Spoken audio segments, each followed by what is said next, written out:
Welcome, ladies and gentlemen, to Sweden for the Swordfish 11th Annual Fencing Championships, powered to you by Gothenburg Historical Fencing School and the Swedish HIMA Federation.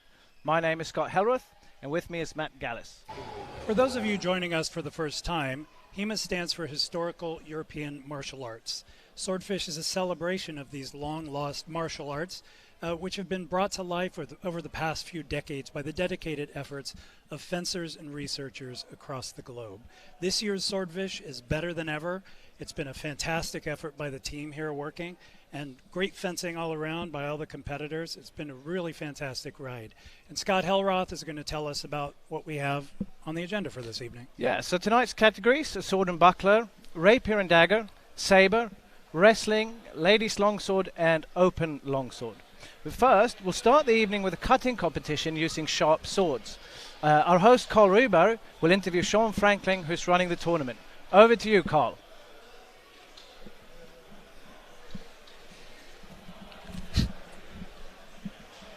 Yes, hello, I'm Carl Ruber, and I'm standing here with Shawn Franklin live on the Swordfish livestream. Shawn Franklin from not Blood and Iron, right?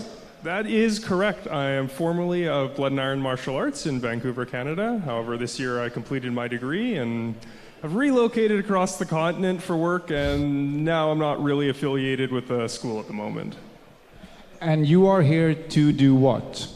So I am here to run the cutting competition at this year's Swordfish. It's really an exciting opportunity because it hasn't been a part of this event for quite a few years, I think back to 2011. Do we really need an American to teach us cutting? Well, first of all, you have a Canadian here to teach you cutting. And the development of cutting, unfortunately, in Europe has lagged quite a bit behind North America, and that's due to a large part to Michael Edelson's tremendous work dragging the whole continent up to at least somewhat of a level that it's really starting to impact the fencing we see. There's a lot more cutting happening in competitions, and that's a change that some fighters in Europe would like to see happen here. So I'm really excited to be part of this movement to get Europe up to speed, so to speak. And we are, of course, very happy to have you. So what will you be doing tonight in the cutting? Okay, so this is the third stage of the cutting competition. We've had two before this. It's a cumulative competition. The first stage was simple cuts, kind of thin the herd, so to speak. The second stage was a little more dynamic. A common criticism of cutting is it's too static. So we had fencers reacting to prompts, having to move, have to cut on command to simulate a fencing match a little more and see if they could apply their skills in that context. Now we're back to more static, to focus on core fundamentals. So this is the parallel mat cutting. We see two mats beside each other, and the competitor must cut a clean line through both. They'll be evaluated not just on if they can do it, but how they performed it. So even if you get through the mat and pieces go flying, or you're throwing your body off balance, or the plane is not good, those cuts won't be counted or will be deducted. So it's very important how you get through the tatami, not just that you've done it. Okay, thank you. Good luck with this. Thank you for having me. Thank you for having me.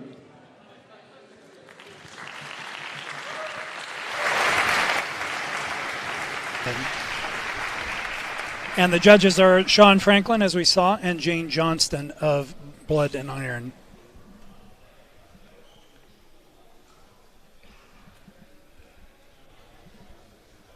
Shortly you'll see our host of the evening, Hannes Draude, stepping into the ring. He'll be our announcer tonight.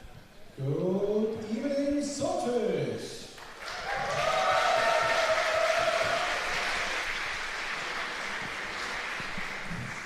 My name is Hannes Draude. I was one of the 3 tournament managers this Swordfish, and I'm here to announce the fencers and sword cutters for the evening. We will begin with the sharp cutting finals.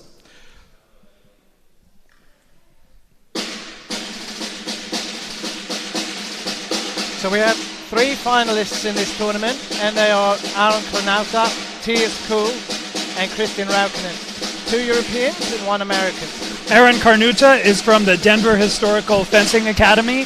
Ties Kool is from HVN in the Netherlands. And Christian Rukonen is from EHMS in Finland. Please welcome the first cutter this evening. It is from the Denver Historical Fencing Academy in the United States of America, Aaron Carnuta. So you'll see all the competitors are using the Alexandria sword.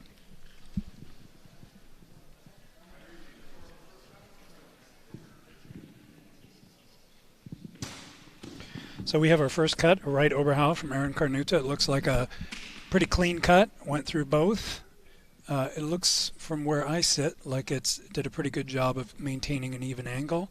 Jane Johnston is using a fader to measure the line there, to check out the line, the plane, and they will judge it accordingly. They're turning it around so they can get a cut now from the other angle. So this, I believe, is going to be a left Oberhau. All right, looks like a pretty clean cut. Clean blow, severed both tatami. Jane Johnston is measuring that plane. And the sword you see Aaron using is the Albion Alexandria, and all 3 competitors will be using the same sword. And that's by coincidence. Every competitor will enter the tournament with their own blade of choice. All right, so what we saw is a right Unterhau, and he made it through one, but he lost momentum and did not make it through the second tatami. So that obviously is a flaw, a fault that's going to count against him. So then you'll see the tatami are now going to be flipped around, and he will do his final cut of the evening, and that is going to be that will be a left Unterhau. Yeah, it's interesting, you know, in watching these cutting competitions. It's when you're in a fencing ring, you have other people to blame. You know, you have an opponent. Oh. All right, so the first Unterhau went through cleanly. The second did not. Caught the tatami, carried it off of the spike. So that too will be a flaw. So yeah, what I was saying was what's interesting is when you're in a fencing competition, of course there are 2 people involved, and you don't control a lot of the variables there. But the interesting thing about a cutting competition is you literally have nobody to blame but yourself. And it's interesting to watch the faces of the competitors sometimes, because you can see them wincing when they make the cut.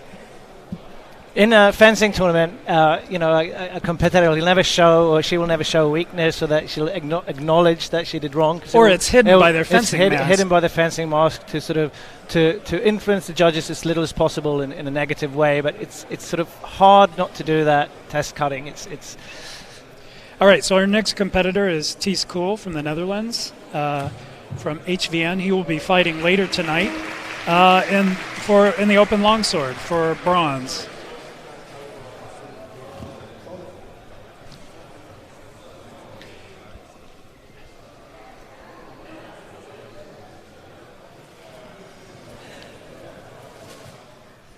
The next cutter of the evening will be from HVN in the Netherlands, Ties Kool. Ties Kool, ladies and gentlemen.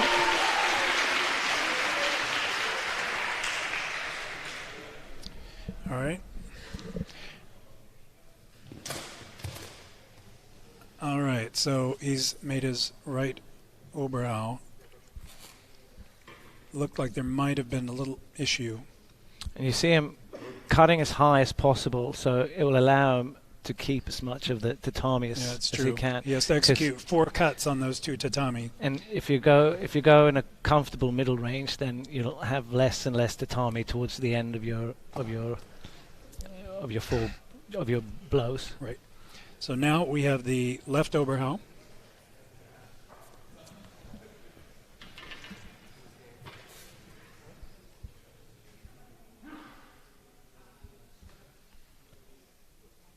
Taking a moment to reflect, gain his composure. Nice. All right. Nice, very clean cut.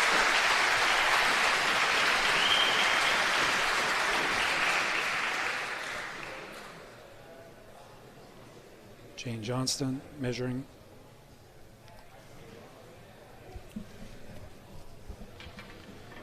The next cut will be the right Unterhau.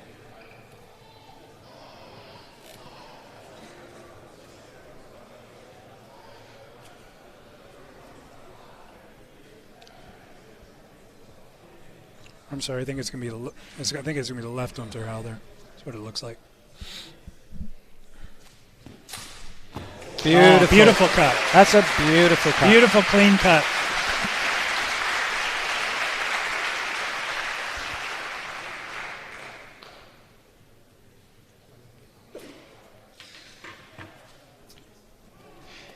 It's interesting. There's a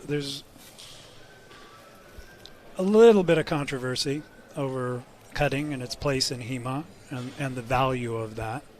I think certainly in North America the view is very strong that it's highly relevant and should be a critical part of what we do in HEMA. There are some voices.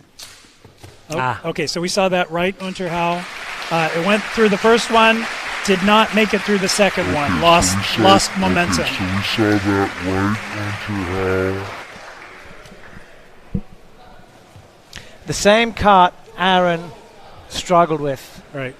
The right Unterhau. Right. Or was it the left Unterhau? No, it was the right Unterhau that. So Matt, tell us about the mats they're using, the tatamis. What are they and what are their history? Right. So essentially, it's basically a straw mat. This is a type of mat that is used in Japan for flooring, but these are mats that are rolled up and then they're soaked overnight. So so they're heavy, and they have a consistency that is, some say approximating human flesh. But the bottom line is it gives you a lot of good feedback on the trajectory of your cut. So you can examine the surface of the tatami and see whether the plane of your cut is flat and even or whether it's curved or otherwise deformed, which is indicative of bad form while cutting. So now we have Christian Rukkonen from EHMS in Finland. From EHMS in Finland, Christian Rukkonen. Now it's interesting because both Thies Kuhl and Christian Rukkonen have been two of the people who have really stepped up and started practicing cutting here in Europe. Beautiful, wow. Beautiful right Oberhau by Christian Rukkonen. Nice, clean. I think that's the cleanest one we've seen today.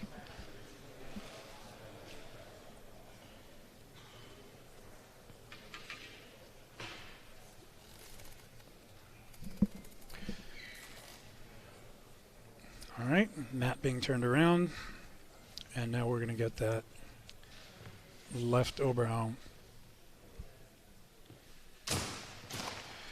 A little less clean, more of a flatter angle, but it looks like he certainly severed both of them. We'll see what the plane is of the cut.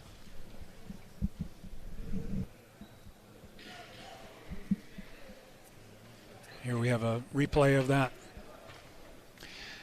So you see that one of the pieces actually flew sort of a long way. The idea is when cutting, the pieces of tatami should fall as close as possible. That's indicative of a nice, clean cut that's continuing in a straight plane. All right, so we had that left Unterhau, and as with some of our prior competitors, he cut through the one, got tangled up in the other.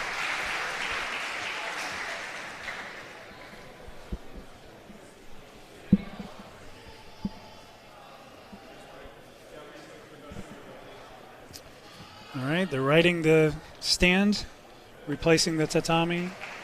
They're going to turn it around, and he is going to do that right Unterhau.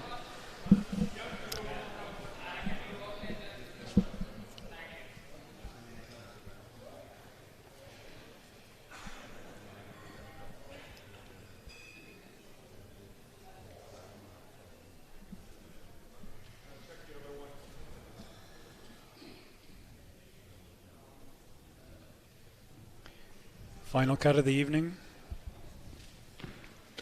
Boom! There he goes. I think he may get a little deduction on that for deviating offline, maybe overcommitting a bit with his body, but I think knowing Christian, he was a little pissed and wanted to make it convincing. See ya.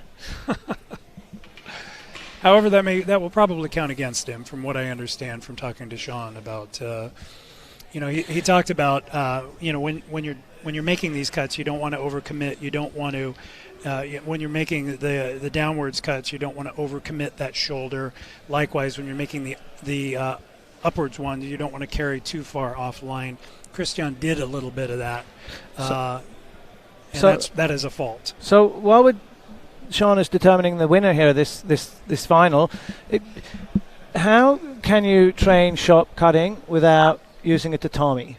Well, it's interesting. I've spent a fair amount of time talking to Mike Adelson and Tristan Sukovsky about this, and what they say is that cutting tatami is not actually where you learn to cut. It's practicing your cuts in the air and with good form. And one of the things they tell you is that you make these whistling cuts, and if your edge alignment is right, you will hear it.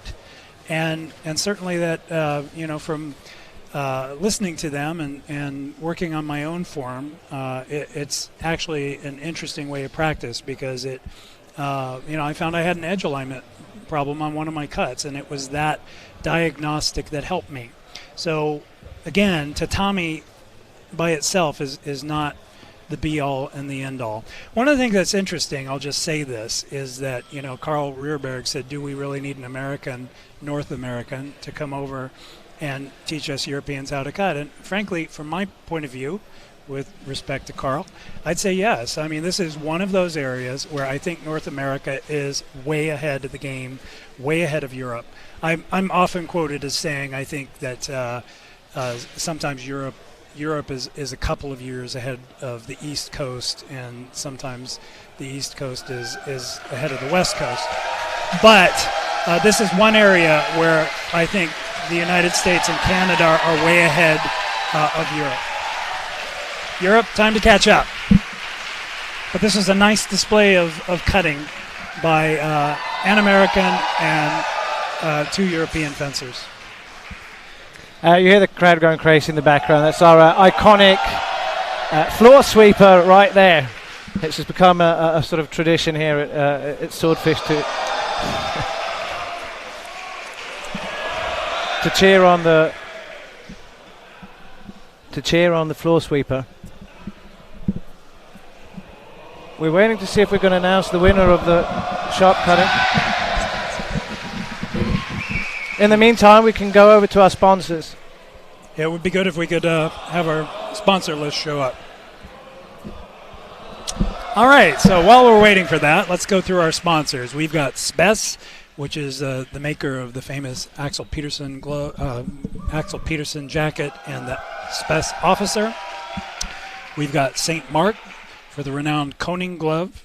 We've got Regenier Armory, run by Peter Regenier, maker of a variety of fine weapons that many of the people are using in Europe.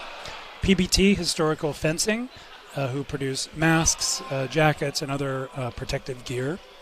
The Sword Shop, which is a division of the Knight Shop International, which produces the Rawlings synthetic and a variety of other weapons used in HEMA. Neiman Fencing, maker of protective gears, including a brand new glove that they were showing today that looked very promising. Kvetun Armory from Russia, maker of weapons, faders, sabers, and in particular, I have to mention, Scott, the Kvetun saber is really marvelous. I've held it. It's on my list. I'm going to buy 2 of those babies because they are nice. We've got Malleus Martialis, also maker of sword maker of an absolutely beautiful side sword that's also on my acquisition list.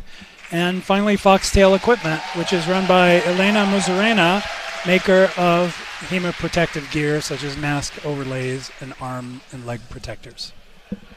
And we're going to see a commercial clip coming up next from one of our sponsors is Neiman Fencing.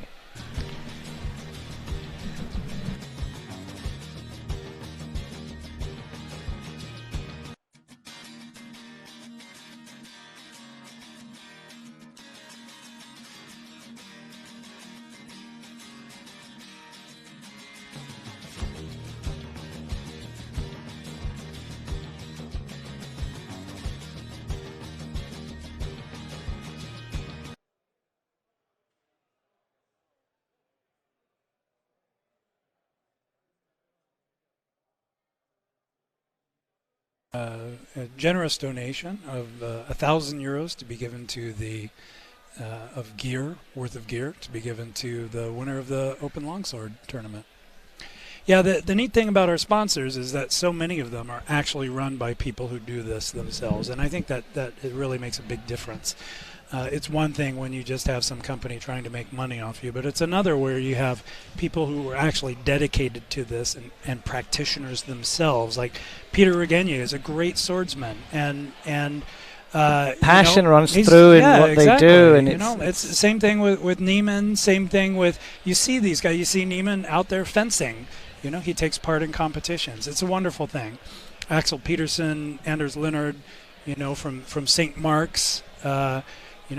Designing their own products, and I think in every one of these companies you have that. It's really a wonderful thing.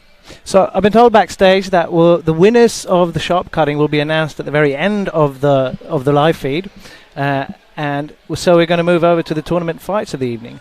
And Matt, could you go through the rules, please? Sure. The rules are easy, as in most rule sets. The fencer who has scored the most points at the end of a bout is a winner. The fencer may earn points by cutting or thrusting with his sword at the opponent, or by domination in wrestling, or by forcing the opponent out of the fencing area, which is what we call a ring out. In saber and longsword, the fencers get 2 points for thrust to the torso, or for any cut or thrust to the head, and 1 point for any other valid target. In sword and buckler, it's 3 points for thrust to the torso, or for any attack to the head, and 1 point for any other valid hit. Rapier and wrestling have more specific rules that we'll go through as we get to those bouts. And the first fight... One other thing, and that is that that double hits and after blows are scored fully for both parties. Our first fight of the evening will be between Håvard Lund Eidhem from FKFD Norway and Greg Tsaris, Medieval Swordplay Canada. That's for sword and buckler, third place.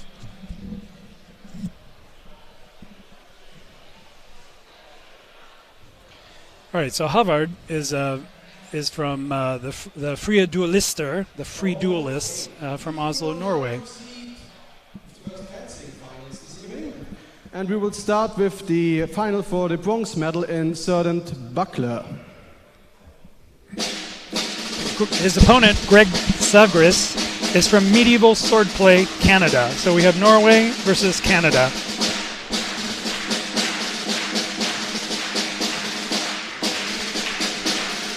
So you see Håvard in blue and Greg Tsaris in red. Håvard is a very tall, lanky, agile fencer. He looks a little ungainly when you first see him move, but you realize he's quite agile. For the bronze medal in the blue corner from Fekteklubben Frie Duelister in Norway, Håvard Lund Eidhem. That's Håvard. And in the red corner from Medieval Swordplay Canada, Greg Sagris. And there's Greg Sagris. Now the interesting thing is both these guys have fenced in multiple categories. They both fenced in Open Longsword and in Sword and Buckler. Yeah, and Håvard's an interesting cat because he's this thin guy, but he packs a punch. He does, and he can move in a really agile manner. And he, like I said, he looks a little ungainly when you first see him, but he's in full control. And he's got a lot of reach, and he does have a significant amount of power. All right, so initial cut to the low line by Greg Sagris, and I'm not sure where that landed, but I thought it was a blow to the leg from the right, and they're wasting no time. Closing in, that was a thrust and a cut by Sagris. And it looks like the judges were undecided on that. High guard by Sagris. A little bit of blade action covering a cut and a thrust. All right. Out of bounds. Right, but interesting to see how that'll be called. So it was a... Right. So strike was landed before out of bounds. Yeah, it was either a cut or a thrust that landed on the arm. So Greg is taking these this high guard, threatening the thrust, and then he's cutting a reverso That is a high cut from the left as a way of closing in and then making a thrust afterwards. So you see him doing the same thing over and over. And Havard taking a low guard up. That was a nice thrust in there from Havard as he closed distance. And it looks like it landed on the torso for 2 points. Nice thrust on the entry by Havard Einan. Oh, yeah. Strike from above by Havard. Yeah, hanging guard. Havard flipping around for a cut to the head that lands. And then it looks like he covered down on the afterblow with his buckler. 3-2, close fight so far.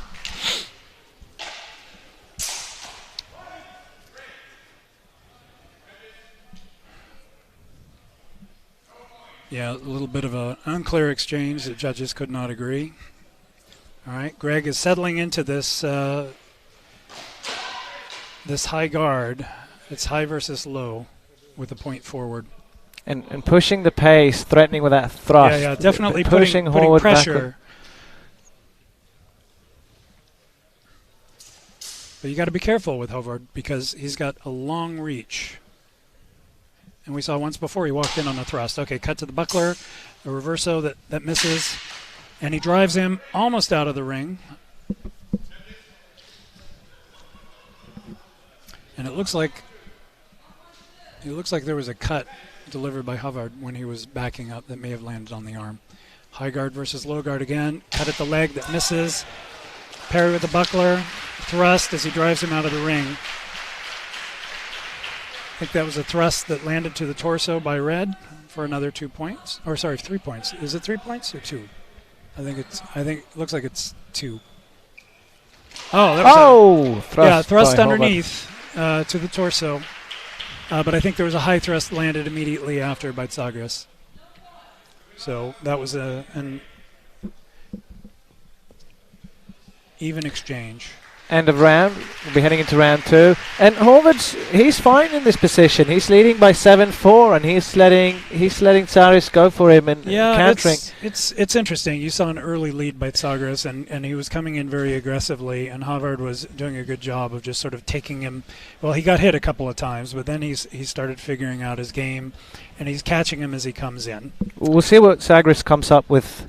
Yeah. In the next round. He's the one who's going to have to make the adjustments. Yeah, for sure. It looks to me like he had a plan coming in, because when you see somebody straight off the bat start following a game plan, he's probably looked at Horvath throughout the tournament and said, okay, this is the way I'm going to defeat Horvath. It hasn't worked so far. He's going to reassess with his coach, and we'll see what he comes up with. And this is where it hangs on if you've got a good coach or not. How do you break the patterns and find new ones? Right. And he has Jack Gassman in his corner who's assisting him.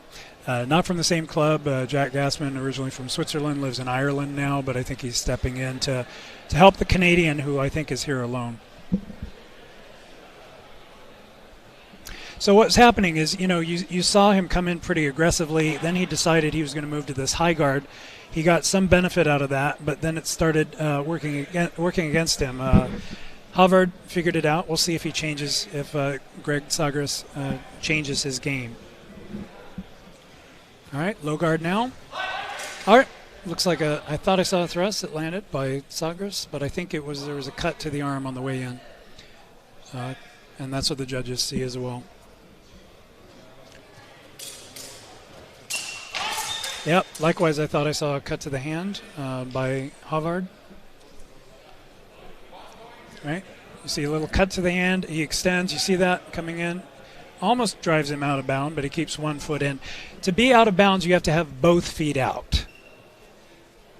And Havard has come perilously close to that, but has not allowed himself to lose any points to that so far. Horvath's got that reach, and when he's moving back, Greg's got to cover so much ground, and Horvath's, he can't reach Horvath when Horvath can reach him. So it's true, a big disadvantage. True. And Havard, he can back up and hit you as he's backing up. Preferentially going for the arm or dipping in that point underneath the buckler.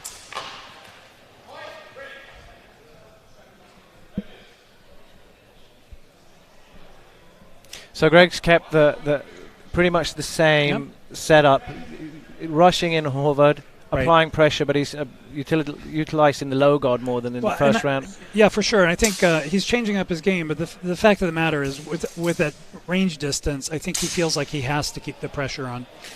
Yeah. But he's not doing a very good job, frankly, of covering those attacks by Håvard as he retreats, mainly to the arm, sometimes the thrust. Cut to the arm by Håvard. Another cut from a hanging guard to the arm, also retreating. This is the pattern for this fight. Now, what's interesting here is to watch the style. This is something that maybe if Tsagras could adopt maybe a little more of a 133 style where he keeps the buckler close to his hands, that could make a difference in terms of protecting himself. But you see, when he's attacking, he's retracting that buckler, and he's not using it to maximum advantage to protect himself. Watch this. See, he's coming in. You see, he's got that buckler back against his body, and it's not doing him any help. He's sacrificing it as he's bringing that rear foot forward. Watch this. You see it. That buckler retracts, and it's not protecting him. And he's getting tagged on the arm as he comes in.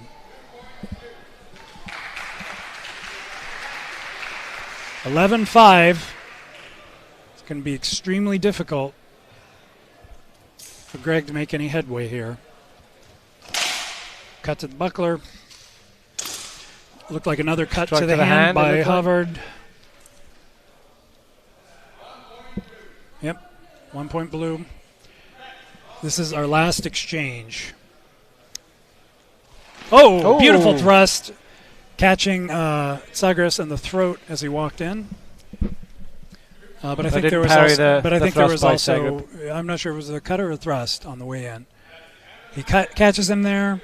Frankly, it looked to me like that thrust by Tsagras missed, but the judges saw it differently. Different angles, different perception. Our winner, ladies and gentlemen, Håvard Lund Edheim. And I got to say, I was really impressed. He didn't make it all the way in the longsword, but it was very impressive today at longsword, and just this dynamic, strong fighter. He doesn't look it when you see him. He's got this power. We will now proceed to the gold final for the Southern Buckler. Please welcome the fences. All right, so we have Mikhail Bakhir from Paladin in Moscow, Russia. And we have Christopher Stanson of Stockholms Stigman from Sweden. Christopher Stanson is a tried and true competitor here. We've seen him medal in many different weapons, in rapier, in saber, in sword and buckler. But in sword and buckler at Swordfish, he's always been a bridesmaid and never a bride. This is his third. The gold in sword and buckler will be, in the blue corner, from FFC Paladin in Russia, Mikhail Bakhir. So there is a significant height difference here that you see. Bakhir is in the red corner short. From Stockholm. Christopher Stanson is pretty tall. In Sweden, obviously. Christopher Stanson! Stanson, ladies and gentlemen, who's fought 3 years in a row for third place, trying to get that first place. So when you have someone like Stanson, who has been in tournament after tournament after tournament, and medal and after medal after medal, and been on the live stream many times as well, the level of stress for someone like him is actually pretty low at this point in time. I don't know about Bakhir. He's an unknown quantity to me. I don't believe we've seen him here. We've certainly not seen him medal before. You know, it's not the level of stress for a guy like Stanson, but they compete in so many categories, so they're pretty bashed up by the end of the tournament. But now he hasn't fought in as many tournaments, so you'll see a fresher Stanson. Right. I mean, he pretty much had a swollen foot and broken arm last year when he was fencing. All right, so we had a thrust and a nice void, and a cut and a nice void by Stanson. Very good control of distance. He's managed to avoid 2 or 3 separate blows and then land one of his own. I believe that was a cut to the arm as right after he voided an attack by Bakhir. Cut, that does nothing. It looked to me after an exchange of blows that landed on the buckler that we saw a thrust by Bakhir. I thought I saw something land by Stanson. No, it was a cut to the head by Bakhir.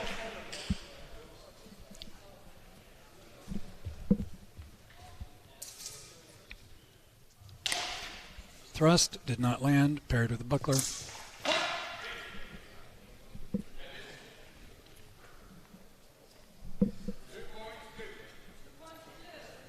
Looked like another, I'm not sure if that was a cut or a thrust that landed by Bakir. Let's see it on the instant replay. That was a low line cut by Stanson. Oh, and a swing and a miss. Confusion in the ring. So one of the judges called point. Nobody else saw it. So when you see the judges wave a flag in the ground, it means they saw something happen. They saw a strike, but it was no quality. It wasn't of enough impact to score a point. Stanson keeps going for the low line, but Bakir keeps voiding it. And then he ran onto a thrust, but it looked like he returned it himself. So those were an exchange of thrusts to the torso, which will take a lot out of you, taking a heavy thrust to the torso. It looks like that was finally a cut to the leg that landed by Stanson. He's got to be careful about that, though. He's certainly got a reach advantage, but going directly to a low-line attack is always a little perilous, especially against an experienced fencer. His reach is great, but it's not that great. Each one takes a blow. Each one either voids or parries with a buckler, a thrust, a cut, all parried. Strike to the head by Stanson. I believe that was partially caught by the... and there was a thrust. Yeah, there was a thrust. There was an early thrust by Bakir. One of the judges saw it as a hit to the head. Thrust by Stanson to the face, followed by a cut to the leg. And that leg cut landed, giving him 1 point.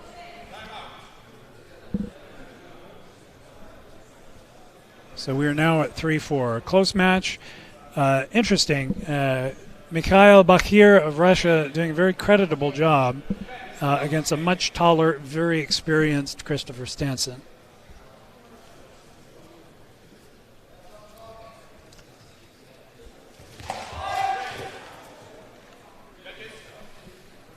All right.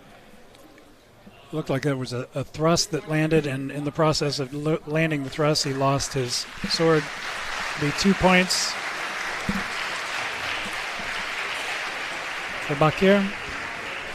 And we go to half-time with Bakir in the lead. Not by much, though. One clean strike by Stanson, and they're in a tie. It's true, but you know, Stanson is taking an interesting strategy. I mean, he's doing a lot of blows to the leg, and I really don't think it's doing him any favors.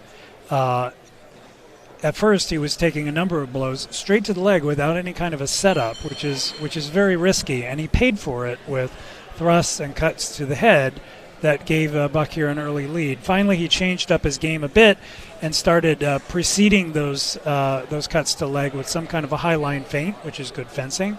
For example, one of them, he did a thrust to the face, and when that drew the parry up, he did a nice cut to the leg that scored.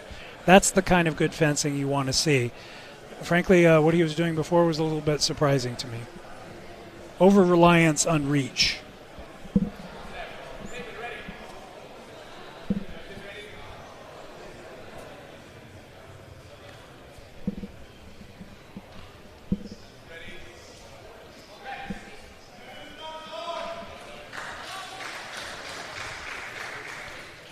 All right, a little bit of a strike to the head by Bakir.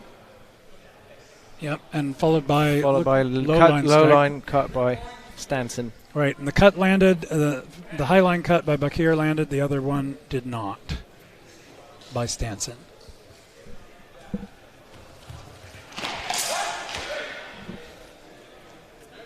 Thrust followed by a series of cuts by Bakir, followed by parry, and then a cut to the arm of the body by Stanson that scored.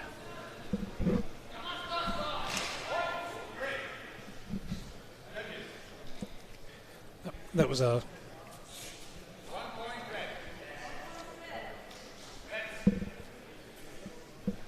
We're at 7-5 now in this final round.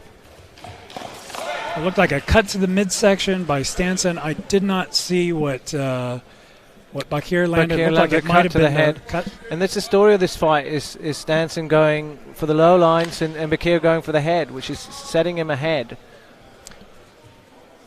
at 8-5. Not a good strategy for Stanson. Stanson needs to start thrusting or cutting high this late in the game. Right. Keeps going for that leg. Can't leave that leg alone. Not using his buckler to advantage either, keeping it retracted. Just lost his weapon.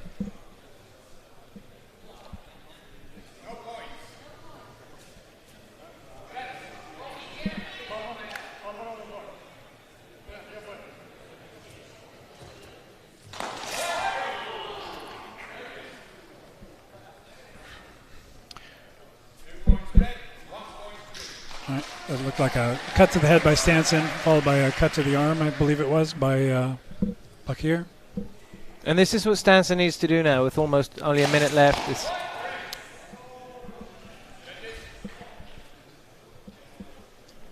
Trading blows, though, is not what Stanson needs to be doing at this point, because it is not going to carry him through to victory. Cut And to the head especially going to the low line. is what he needs to do, score-wise. Oh, that looked like a good... I thought I saw a thrust to the face there by Stanson. It looks like the judges saw that too. I think it was followed by a cut to the low line.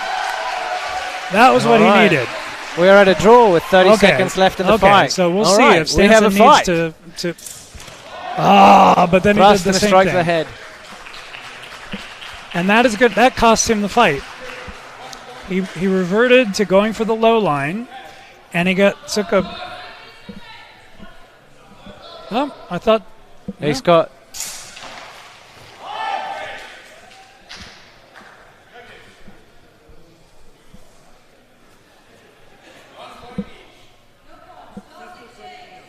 So he's got one last exchange to set this right, to bring it to sudden death, or with a thrust to the body or a hit to the head. He needs a head blow. He'll win this. He needs a cut to the head or a thrust to the head or torso.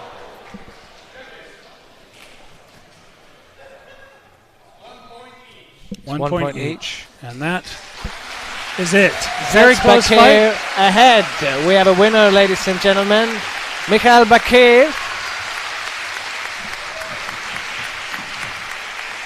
from FFC Paladin, Russia. A well-earned victory. Well-earned victory against the formidable Christopher Stanson. That's a big win for Bakir. It is, but I have to say it was inexplicable to me why Stanson kept going for the low line when it kept not paying off.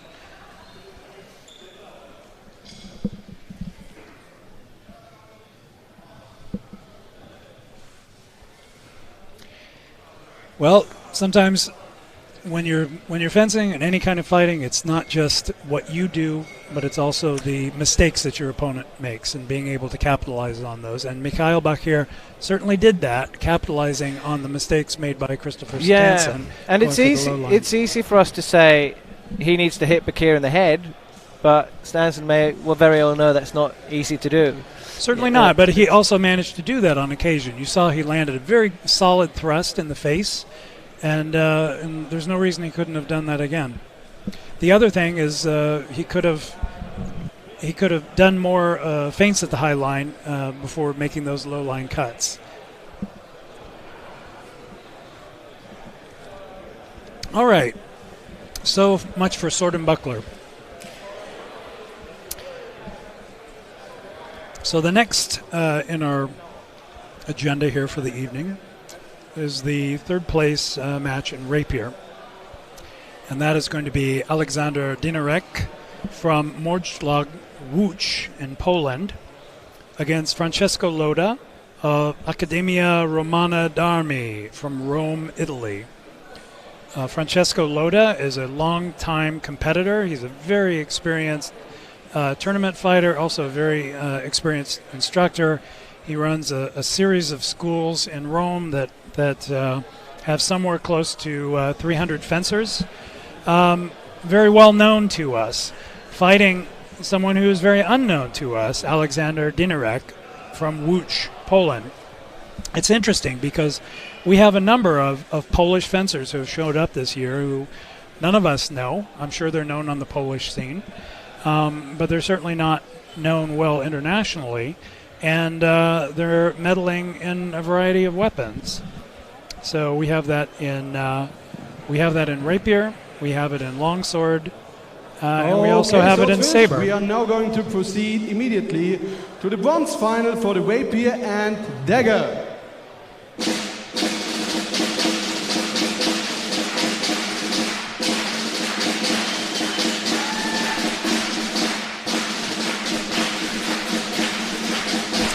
So that is Francesco Loda of Rome, Italy.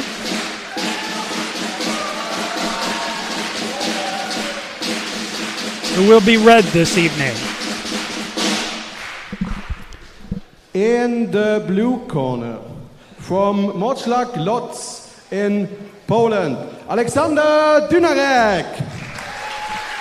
There's Alexander Dynarek from Łódź, Poland. Very young man. And in the red corner, from Accademia Romana d'Armi in Italy, Francesco Loda.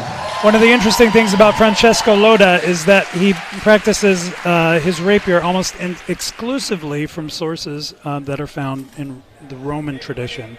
That is Renaissance Rome, and from the 1600s. And primarily the teachings of the Marcelli family. He focuses on those treatises.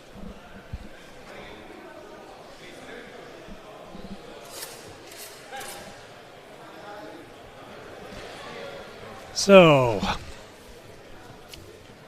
initial circling.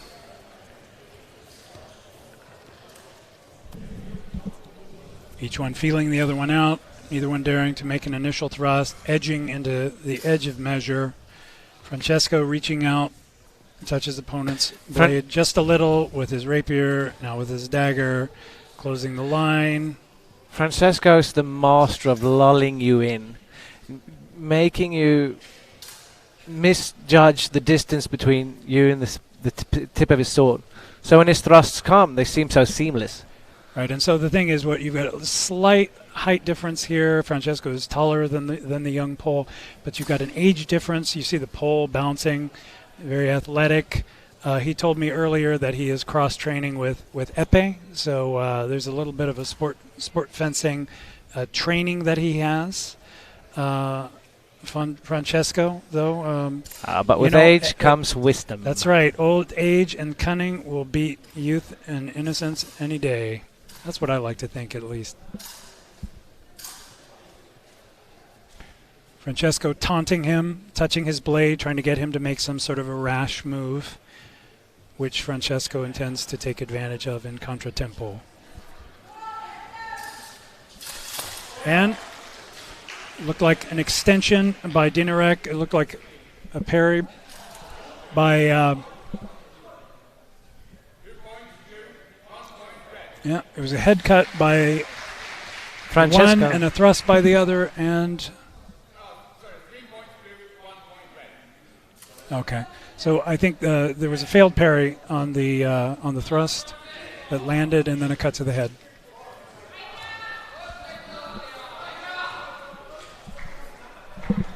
Three points blue, 1 point red, so it's deducted. So you have 2 points blue. So 3 points is a thrust to the body or head, and a cut yields 1 point, and that is to promote thrusting in rapier.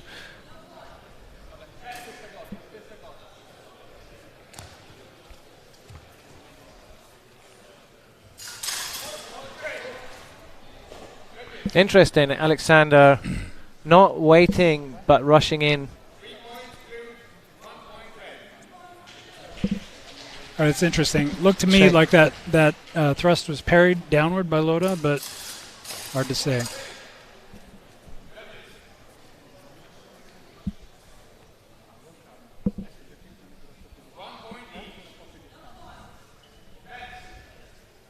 One point each. It means double hit with cuts. Loda's starting to take a more aggressive attitude to keep Dynarek in his place. You saw a couple of aggressive attacks by Dynarek, and Loda realizing he needs to take the fight to the enemy. Attempted thrust by Loda, parried by Dynarek, and counter thrust by the Russian. Sorry, the Pole. The Pole from Łódź.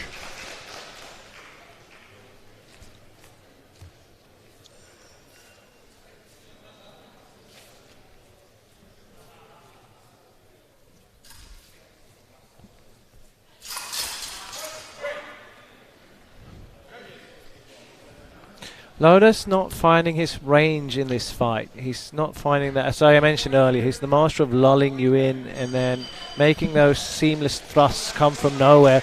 But he's struggling to find that distance with Dinarek. And we see that at the end of the first round now. Dinarek's 8 points to 0, which technically Loda's only 3 clean cuts away. So he can turn this around. But it's an uphill battle. And psychologically, of course, that's definitely tough to overcome.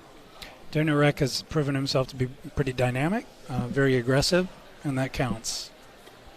And he uses his dagger. He's parried those thrusts from Loda and countered. The composure in that.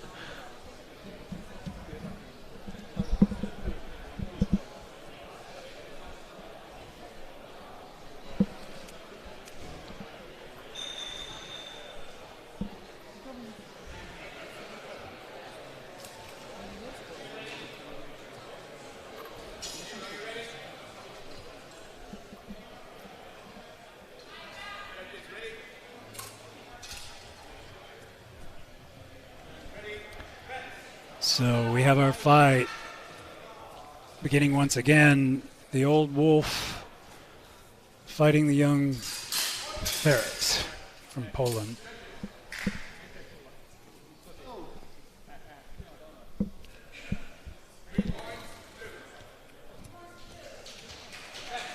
Another thrust landed by Dinarek. 11-0.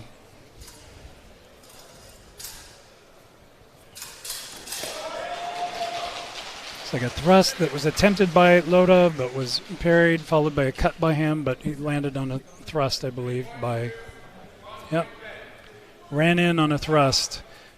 The story of this fight is Alexander's dagger work. He's really parrying those charges Loda coming with and in with and countering. Francesco Loda, 2-time Swordfish champion. Not finding his game tonight.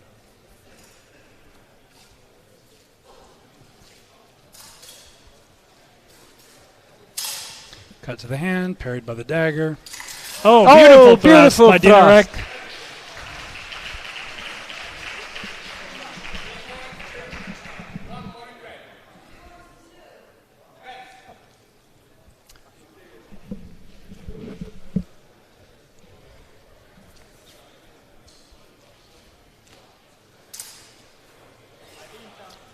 Attempted a low cut by Loda, avoided.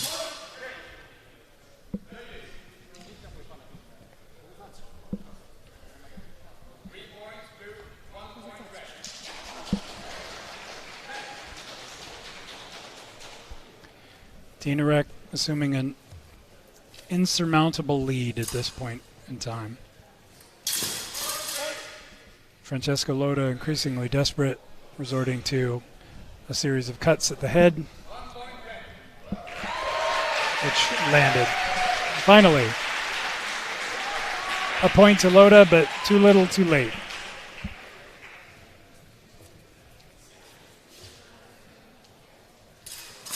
Another thrust landed by Dinarek. It looked like it was to the torso to me, but looked like a cut landed maybe to the arm by Loda.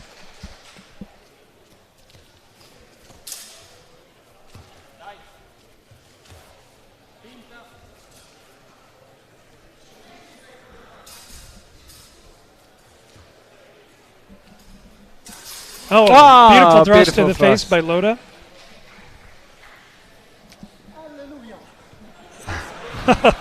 He says hallelujah. He says hallelujah. He finally landed a thrust. And it looked to me like he parried the after blow, but we'll see what the judges have said.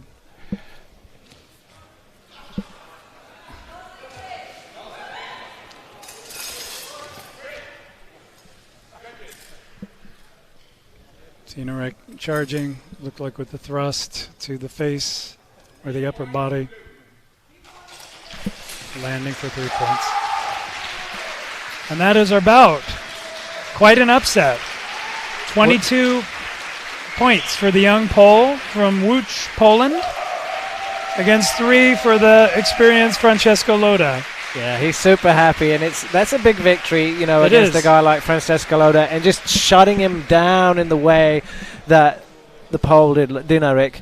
It was his dagger work, you know. Loda couldn't find a way in. Those daggers were picking up Loda's thrusts, and the counters, the beautiful counters of Dinaric. And in turn, We are now Francesco's going to dagger proceed work to the was gold not up to final for the rapier and dagger dynamic tournament. speed of Dinaric's thrust.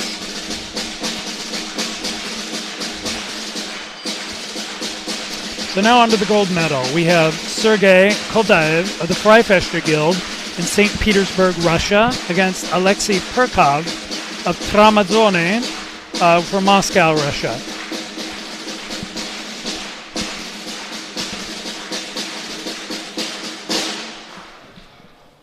Fencing in the blue corner from Freie Fechtergilde in Russia, Sergei Kultaev.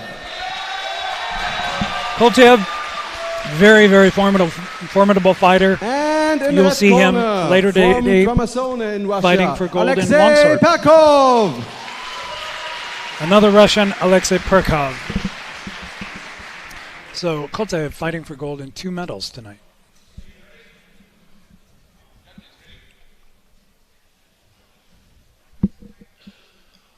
Kulta from the Freifester Guild and Perkov in red.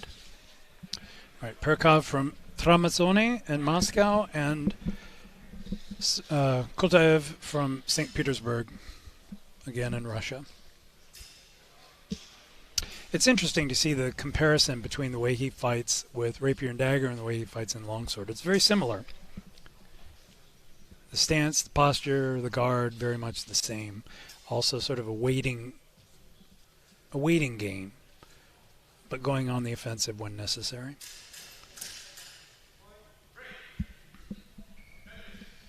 Looked like a taking of the blade by Perkov, followed by a thrust. I think it landed on the arm, maybe, 1 point. Very calm game so far, feeling each other out. Not sure if these two know each other. Beautiful thrust by Perkov. And you saw that he very quickly covered. I saw him cover the after blow. And the judges cut. agree, so he gets 3 clean points. Very nice fencing by Alexei Perkov. Tramazzone.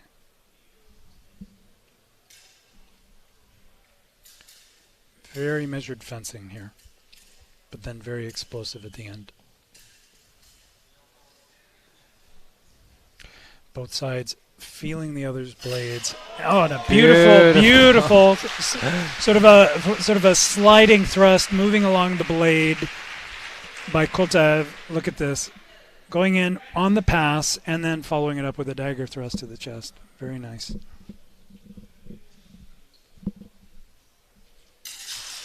Oh, another beautiful thrust by Perkov. Did it land? It did. Kultaev countered with a thrust to the torso, and Perkov's thrust landed on the arm, it seems, giving Kultaev 2 points. Perkov making a feint between the sword and dagger. It's always the place you want to be in rapier and dagger. Oh, beautiful thrust in between and a cover of the afterblow with the dagger. Judges see it differently. 3 points each. Yeah, you see it land right there. Yeah, okay. He caught it with a dagger, but it went over the top. So what happened? A feint and a parry. Very tight control of distance by these two. This is beautiful fencing. Sometimes the Russians get a bad rap for ugly fencing in the finals, but this is beautiful fencing, I think. Nice, tight, clean, controlled, precise. Beautiful thrust by Koldaev, running out to the side.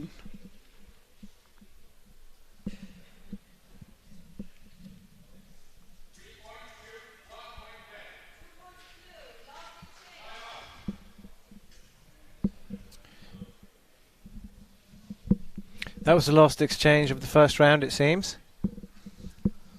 The The referee having some words, but it's interesting to see Koltev because he's primarily a counter fencer, but you've seen him engage, lead the attack here. And he definitely has that about him. It seems like he prefers to be a reactive fencer, but he also realizes when he's fencing someone who is of his caliber, as Perkov is, and then he will go on the offensive. He did exactly the same thing with T School in the eliminations, where he started off being reactive and realized that was not going to serve him well. So he went on the offensive and managed to score some decisive points that gained him the victory over T School earlier today, putting him in the gold match, in Longsword, putting him in the gold medal match for Longsword as well. Very versatile, very impressive fencer from St. Petersburg. The distance control here, the precision of motion is really beautiful to see. And Perkov, lovely thrust by Perkov. Perkov's looking for the same opening here. Yes, he's looking for the opening between the knife, the dagger, and the blade. Right. That's always where you want to be in rapier and dagger. Beautiful unanswered thrust by Alexei Perkov to the torso of Sergei Koltev. Very close fight so far. Look at this score.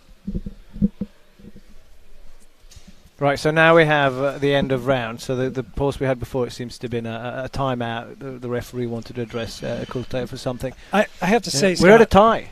Scott, I have to say this. I think this may be the best rapier and dagger final I've ever seen. There you are, Koltev. So clean. Koltev in picture there. He's so stoic. When he is, and like carved out of granite. With a nose that has clearly been broken at some point in time. There seem to be a lot of those in HEMA. Yeah. Brazilian Jiu-Jitsu gets cauliflower, and boxing get cauliflower ears. HEMA folks seem to sport scars on their heads and broken noses.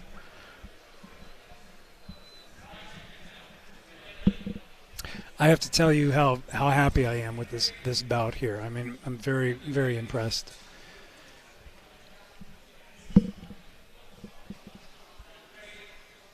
So we're back, and it's hard to say what adjustments the fencers need to make because they're both so clean, and it's just. And I don't think they're so even. I don't think a drastic change is warranted on either side. No, it's just a little better of what you're doing. At this point, it's a coin toss. I think Koltev needs to be careful about Perkov's blade in between his. Yeah, he needs to watch out. He needs to cover that line a little better with that dagger. Look at this. Look at this little bit of a feint, little bit of a beat. Thrust, but a miss. Thrust and a parry, I think it was, by Perkov, followed by a thrust. We see it here in the replay, coming in. You see that coming in on the pass, I think. Flying in with a thrust, parry. Now, did that thrust land by Perkov? Judges didn't score it so. They did. 1 point, so they saw it land on the leg or the arm. A downward thrust. Yeah, I think that was it. I think it missed the high line, landed on the low line. Oh. Interesting. Didn't catch the blade, double hit. Yeah, thrust. Oh, look at the blade. Bent the blade of Koltev severely bent. It's a nice running thrust on the pass by Koltev and a volta by Perkov with a thrust and then a cut. Right, so Koltev taking the lead now in the second round, 10-7. It's one clean hit away from being a tie. Thrust by Perkov, closing in. I think maybe it was a dagger by Koltev.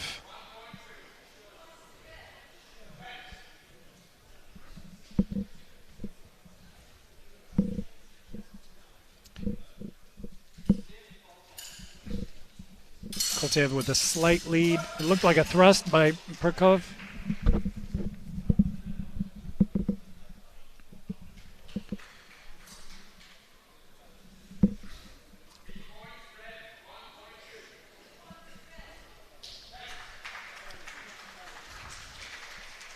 So we have a change again. Now Perkov takes the lead. It is a seesaw fight here. Yeah, it's been up and down for 6 minutes. And well-deserved, well-deserved. I mean, this is anyone's game at this point still. So close, 11-10. Both excellent rapier and dagger fencers. This is the kind of fencing you want to see in a final. Beautiful thrust by Koltev that lands. I thought there was also an attempted Volta by Perkov that also landed. He didn't void, but I think he hit in return. You see that action there when both flying on each other? But the idea there is to catch the opponent's dagger. It's not a suicide attack. You're trying to do two simultaneous moves where you're thrusting with the sword and parrying with the dagger. It is an and sometimes you miss and you get those double hits. It is an exercise in coordination, this here, between left and right hand. Tension in the air. You can cut with a knife. Feint. Oh, beautiful thrust, but it looked like it went past.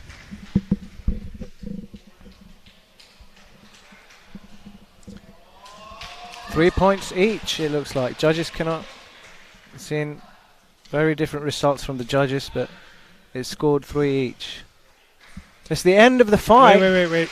Oh, yeah. End of the fight. We have a winner. Alexei Perkov. Oh, by the narrowest of margins. 11 to 10. That was a beautiful, beautiful match. We need a rematch. Fantastic fencing. I want to see that fight again. That was beautiful. That was for first place in Rapier. I will go on record as saying I think that's my favorite Rapier and Dagger final that I've ever seen.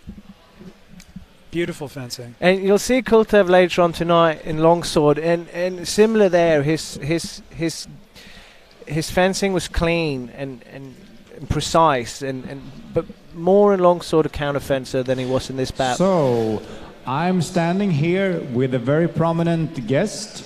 And just so you know, during this interview, they will start sweeping the mats. So please keep your cheering for the map sweepers to a minimum. Of course, they deserve praise, but just for a minute or so, okay? So, as I was saying, I'm standing here with a very prominent guest, Sven Ling. And where are you from? I'm from China.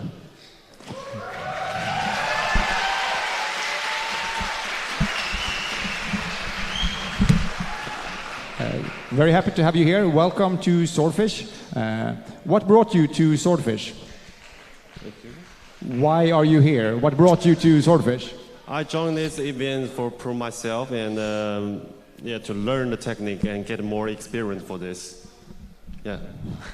And did you enjoy it? Did it go well? Yeah, of course. I get many friends from here and I learn a lot. That's it. Yeah.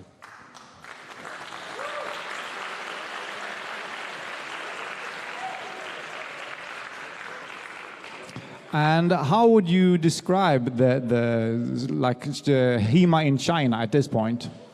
Actually, in HEMA, the HEMA in China is very fresh for us. And we had a savage environment for that. It's growing up very fast.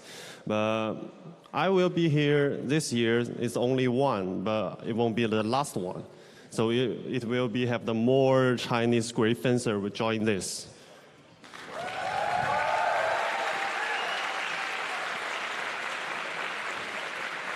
As you hear from the audience cheering, we are very happy. So thank you for traveling all the way from China. Very welcome. Hope to see you again next year. All right.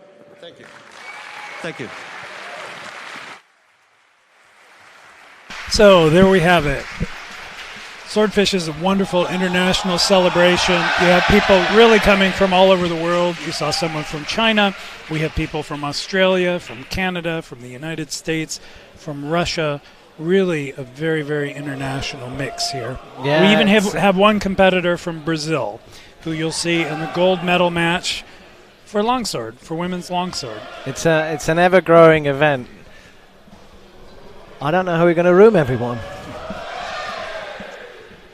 So the crowd showing their enthusiasm. Okay, so our next event here is going to be wrestling. And we're going to start with the first place bout for middleweight wrestling. And it's going to be Thies Kool of HVN Netherlands against Joris Jacobs of Summes Soldani in Belgium.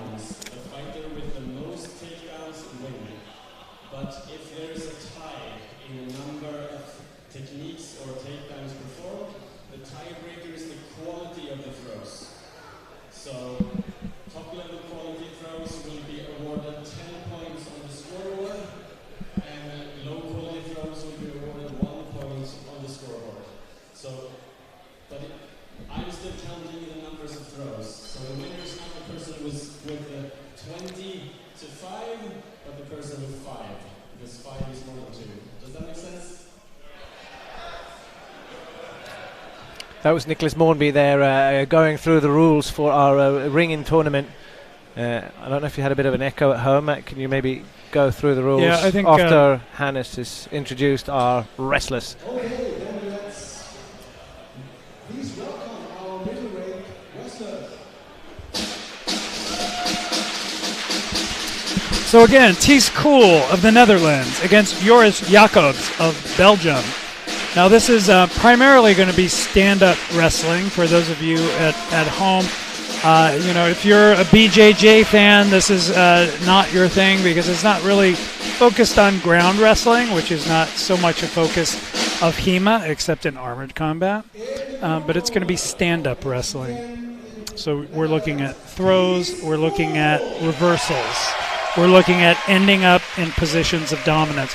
Now our competitors here, we're looking at two beasts. Yeah, this is really interesting. Thies Kool, Joris Jacobs, both of them competed in longsword already, and now in wrestling as well. And Thies Kool also competed in rapier and dagger. It's nice to see fencers with these all-round skill set. You see Thies, he's training, he's shop cutting, he's paying due diligence to his wrestling, due diligence to all his sword categories. Becoming an overall a rounded martial artist, a comprehensive martial artist. I think that due diligence term that you just used is really a great one, and I plan on stealing it because it really is important. We're not just fencers, we're martial artists, and it's not just about touching your opponent, it's about ending your opponent or dominating them. And it's not just about one single skill set, it's about fighting in general. So you've got someone like Thies who can cut with a sword. He can fight with a double weapon like rapier and dagger. We know he's good at a single-handed weapon like saber, a two-handed weapon like longsword, and now on top of that he's a wrestler as well, and he cuts. So that's a really well-rounded skill set. Joris Jacobs, same way. Excellent fencer with both longsword and rapier, and a skilled wrestler as well. He cross-trains Muay Thai as well in Belgium.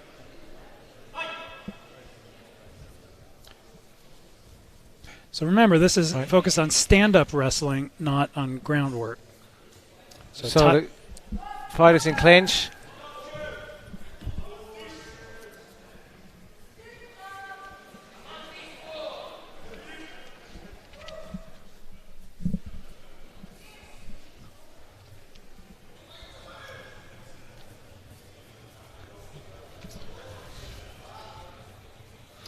So you see Thies hanging down on Joris Jacobs' arm. He's looking for that.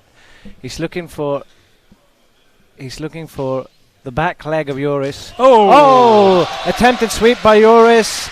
Taken advantage of by Thies to do a throw. No attempt at reversal.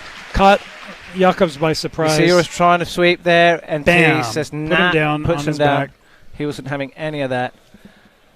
Both wrestlers back at it. And what you could call a historical European martial arts gi, the wrestling jacket, which would figure in historical wrestling.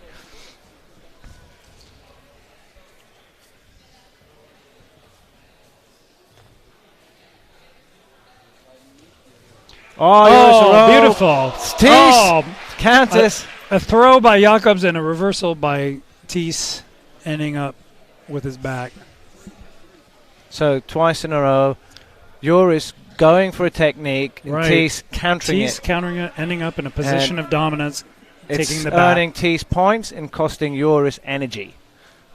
These bouts, if you haven't wrestled, wrestling is one of the most fatiguing aspects of martial arts.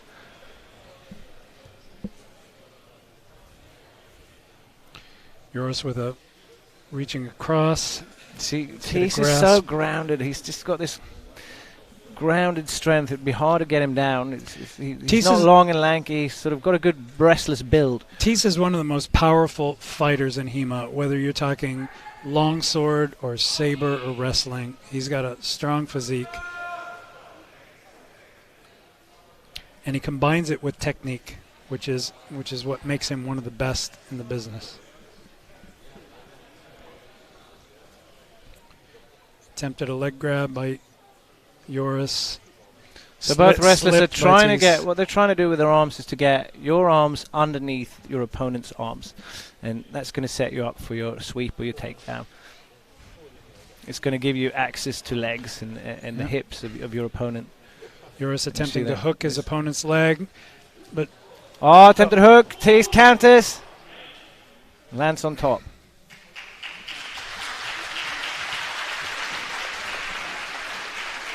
now these two have seen each other in a variety of contexts. They've both fought each other in longsword recently.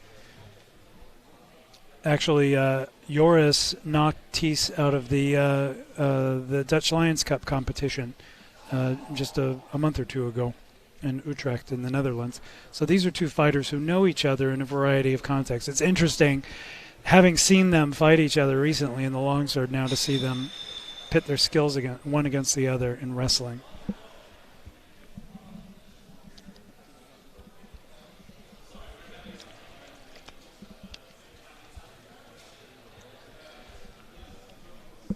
Nicholas Martby, a referee here, experienced wrestler himself, and the former head of the Swedish HEMA Federation. Former president of the Swedish HEMA Federation. All right, Joris going after it. He's clearly Teese is clearly in the lead, and he's got nothing to lose at this point. Yeah, Joris is. He's going to pour on the pressure. He's trying again to roll Teese over. Teese is having nothing. He's just too grounded. So you see, the judge stopped it. I mean, this is not ground fighting. It's a scramble. What the judge is looking for are clean sweeps, clean techniques, and we have a winner, ladies and gentlemen. Teese Cool, winner. Fantastic performance. Wrestling middleweight championships. And we'll see how he did in the sharp cutting. Later on, we'll find out the results for that. And we will see him fight in longsword as well.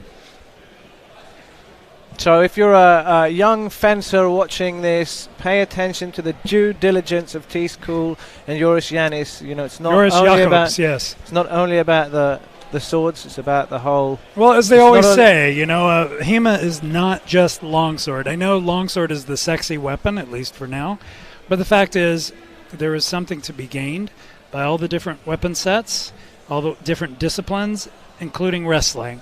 And as well-rounded martial artists, we should not just focus on one weapon. We should focus on a variety, and we need to add our wrestling skills.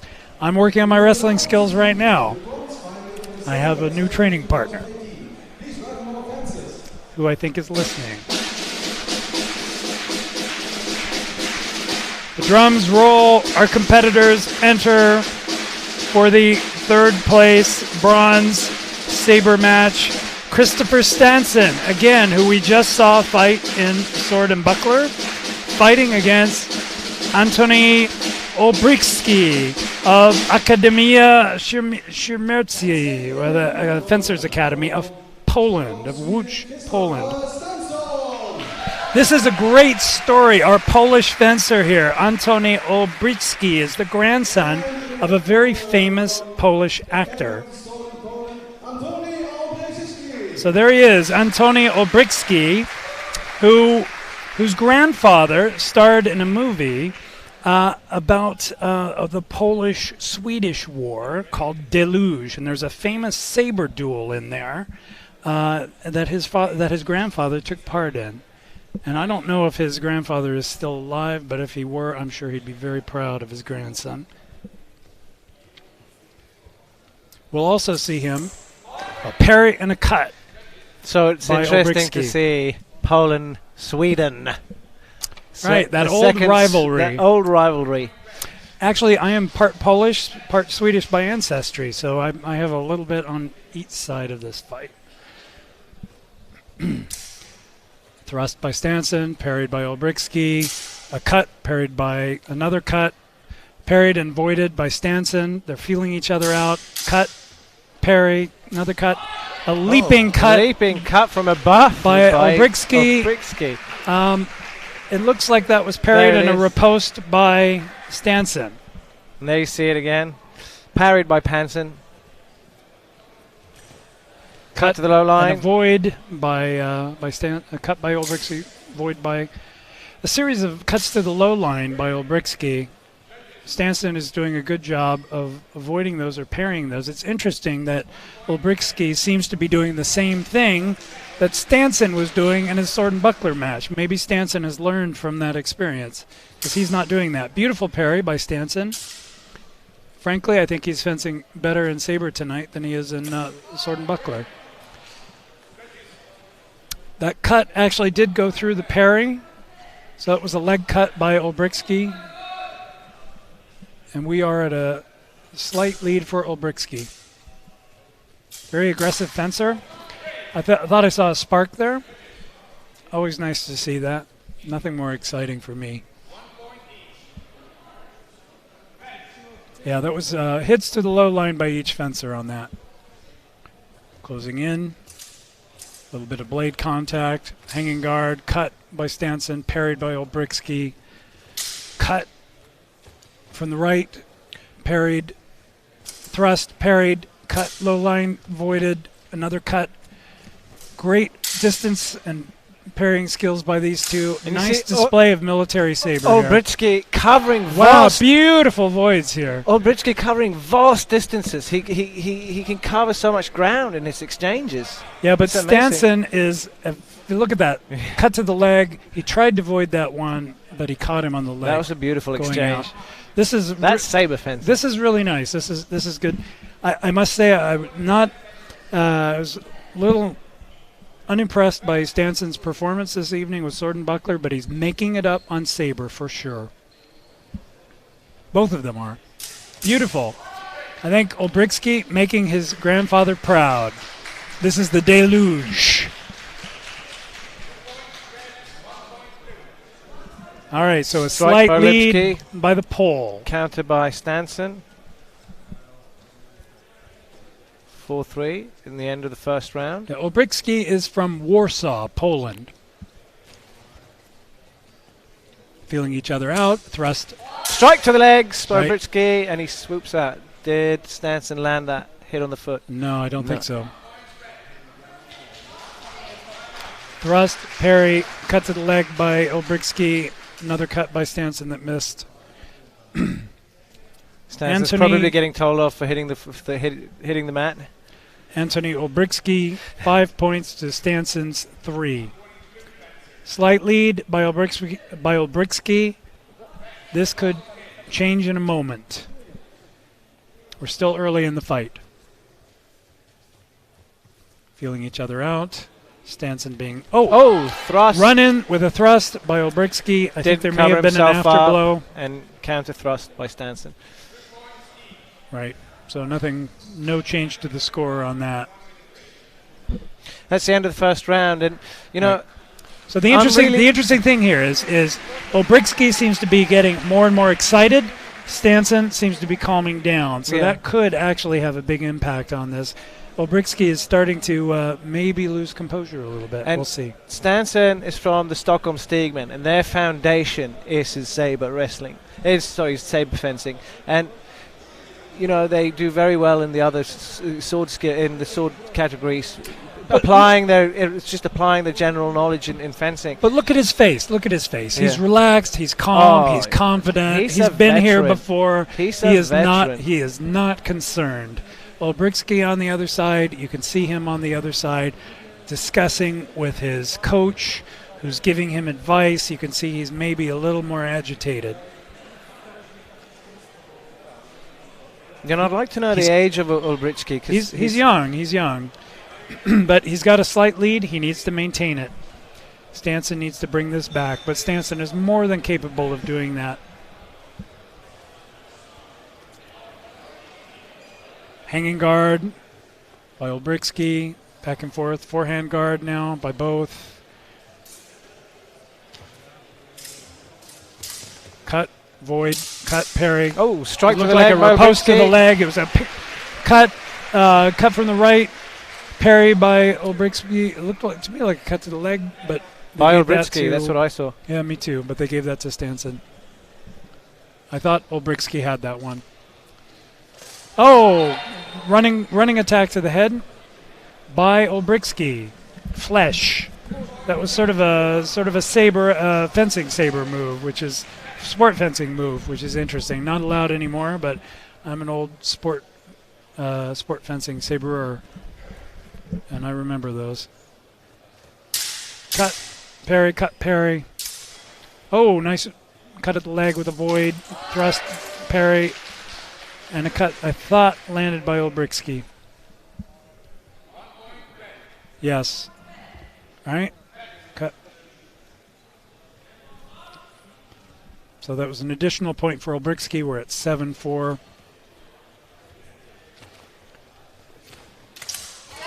Yeah, I think it was a cut, a void by Olbricki, and a horizontal cut from the left. Cut 6 that landed on the arm of. Yep, looks like it landed on the arm. On the hand, actually. The right arm or hand of Stanson. Making his grandfather proud. Thrust and a cut in the same tempo.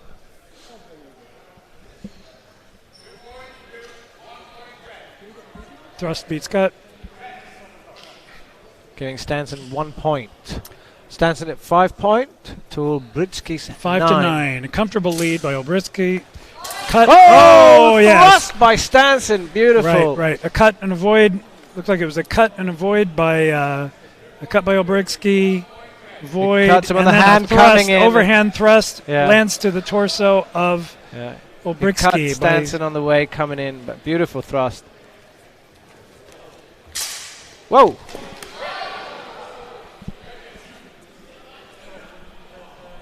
Hard hit to the head by Stanson.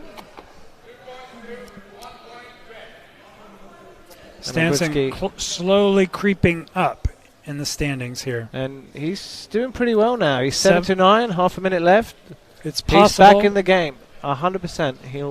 He's back in the game. Stanson needs to pour on the pressure at this point in time. He's more than capable of doing this, but it's going to be a little bit of a tough road to hoe. We'll see if he can manage it. Beautiful cut to the head by Olbricki. We'll see if the judges liked it, and they did. They did. It was that sort of a flesh that you used to see in sport fencing saber. I'm sure he learned that from his grandfather.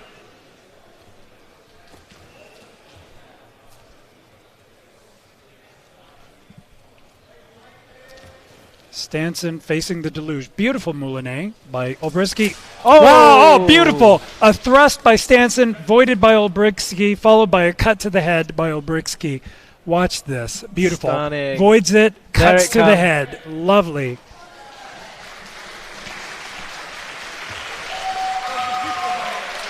And we have a winner, ladies and And that is our gentlemen. match.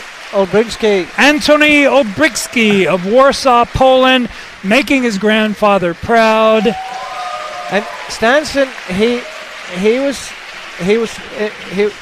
Olbricki was in an early lead, and then Stanson came up, but Olbricki ran away again with it. But Stanson, you saw him, he never lost his composure, and that's where that veteran comes in, where you see a guy, he's below 5 points, but they have such a good sense of how much time they have and what they can do in that time.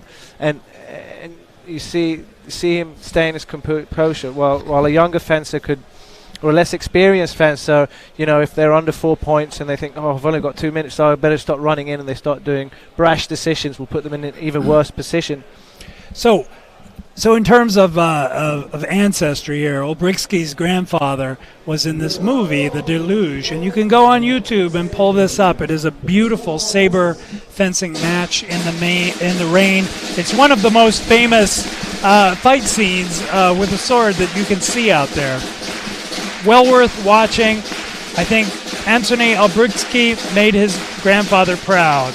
And that was for third place, ladies and gentlemen. And in first place, we'll have Dimitri Gibaldui Gibadulin of UKRF in Russia, fighting against Konrad Kramarz, another Pole from Mojslag Łódź in Poland.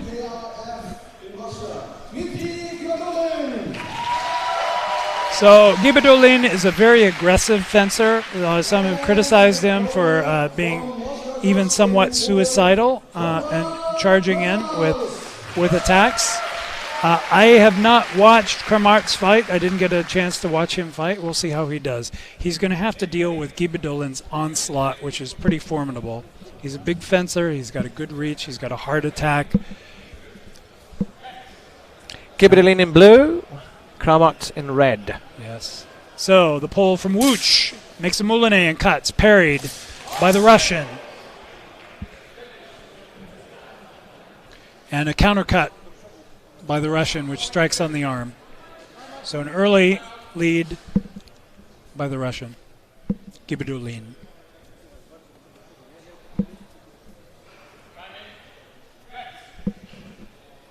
Closing in aggressively, hand held high, a cut, both from either side, both void.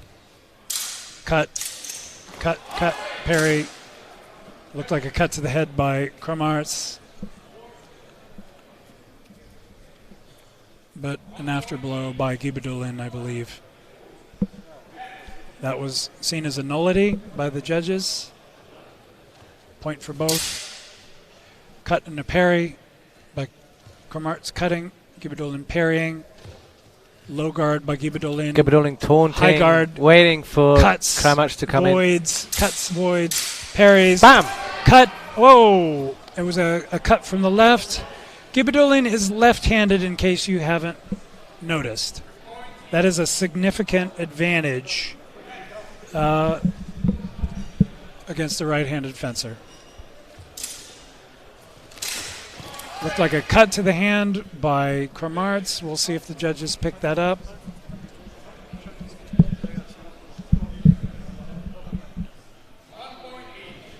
One point each. That was a nullity.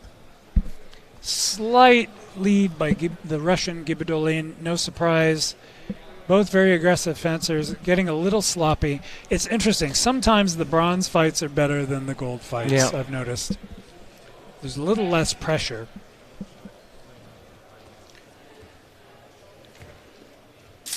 With the exception of that rapier and dagger fight with Sergei Kolteyev and Perkov. That was beautiful. Bam. Oh, beautiful! High threat to the high line with a hanging guard, followed by a cut to the leg by Konrad Kramarz. You see it in replay. Go low. Łódź, Poland. Yeah. Gibadulin tries to get out of the way.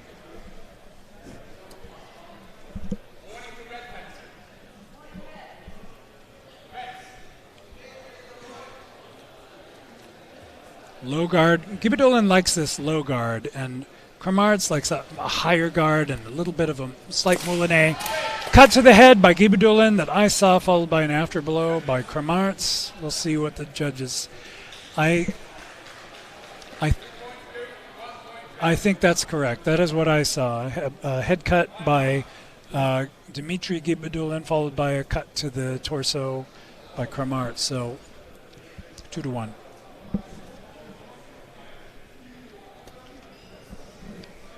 Very close so far, but generally speaking, the Russian getting the better of each exchange.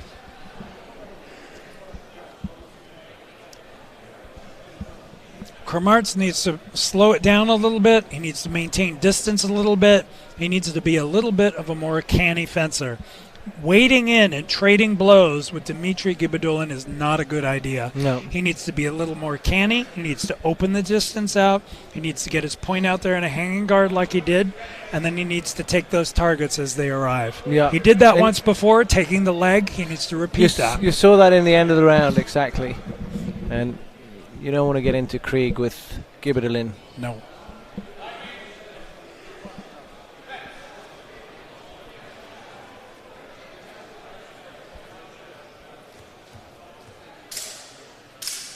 Cut and void. Cut to the leg by the pole. I thought it landed. We'll see what the others think. Yes. Cut to the leg by Kramarz. And there you see it. Same cut as he scored with earlier. Right. To the left lead leg of Right. Gibberlin. 2 beats by Kramartz. Strike. Oh, what a hit to the head there by Gibberlin. Yeah, it looked like a cut to the torso by Kramartz, followed by a cut to the head by Gibberlin. We'll see what the judges saw. It was 1-1? Yes. Nothing done. Well, the score's at 2-2. So we're at a draw here.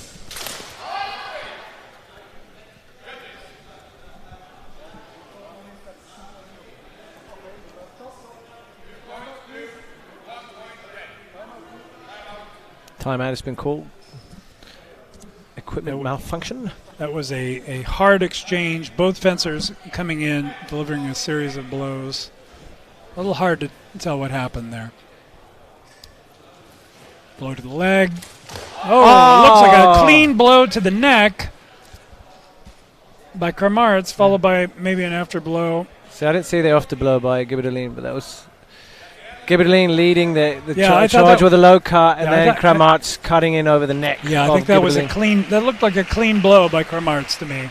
I don't think that after blow actually landed by Gibberlin.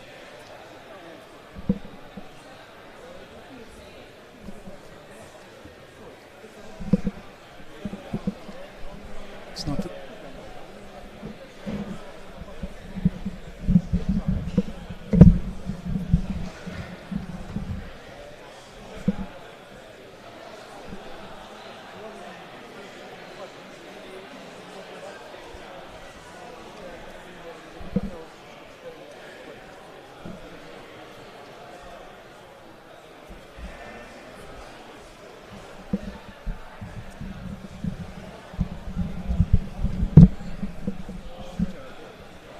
So both the fencers rest.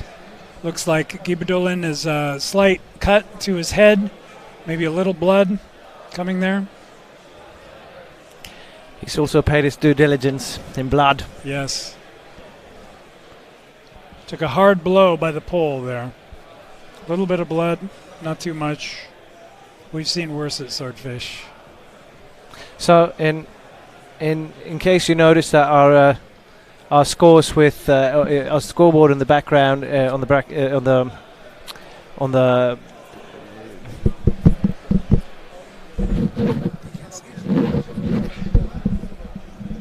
So we're looking at a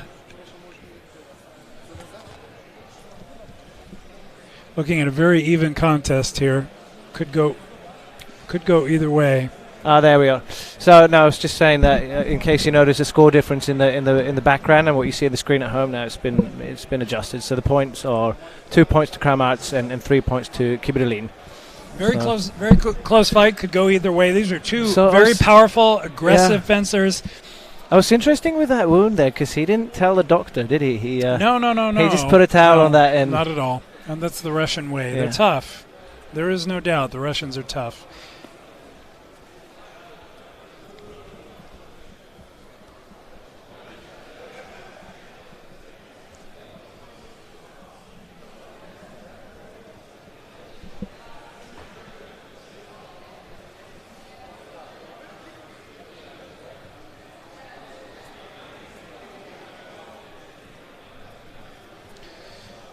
All right, so this could go either way at this point in time.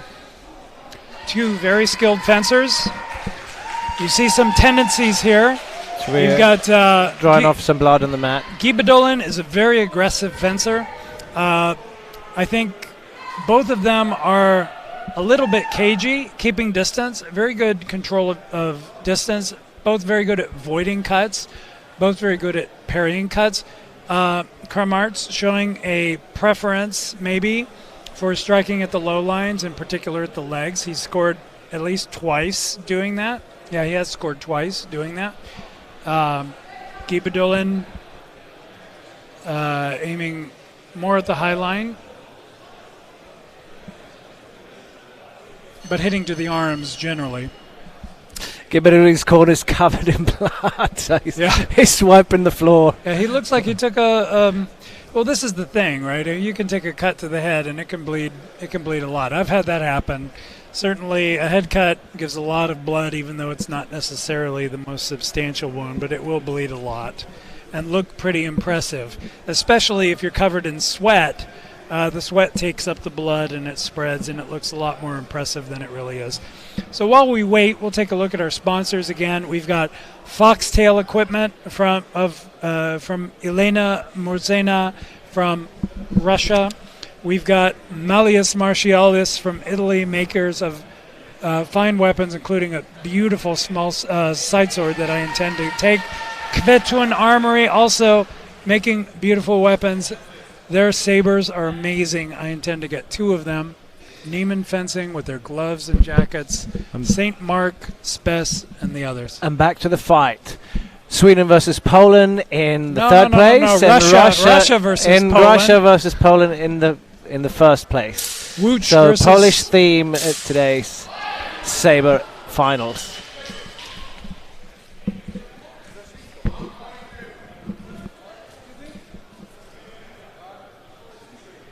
Poland stacked against 2 historic rivals. So 4-2, Gibidolin takes another point there. You know, Kramartz needs to step it up, and what he needs is a good head cut. And he needs to do what his countryman Obritsky did, which is a good, solid attack at the deep target. He needs to make one of those running attacks and take a committed strike at Gibidolin's head. He needs to set it up properly, but the problem is staying at a distance and sniping at wrist or leg is not going to win him this fight. He's too far behind. He needs a 2-point hit. His best way of doing that is a solid cut to the head with no afterblow. That's a bit of a challenge.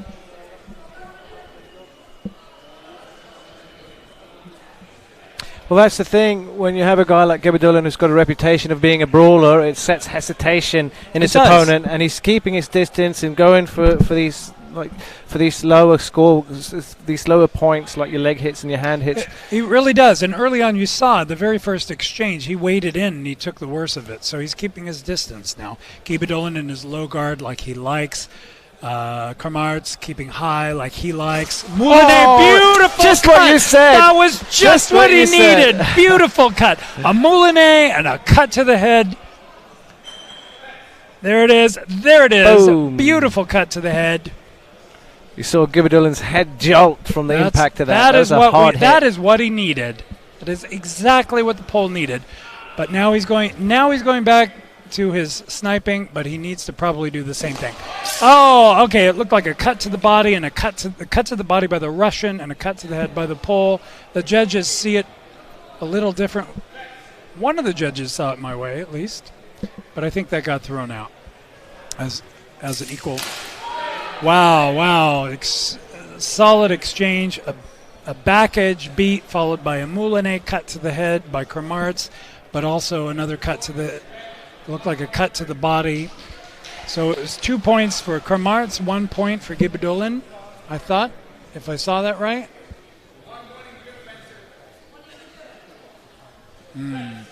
So 4-3.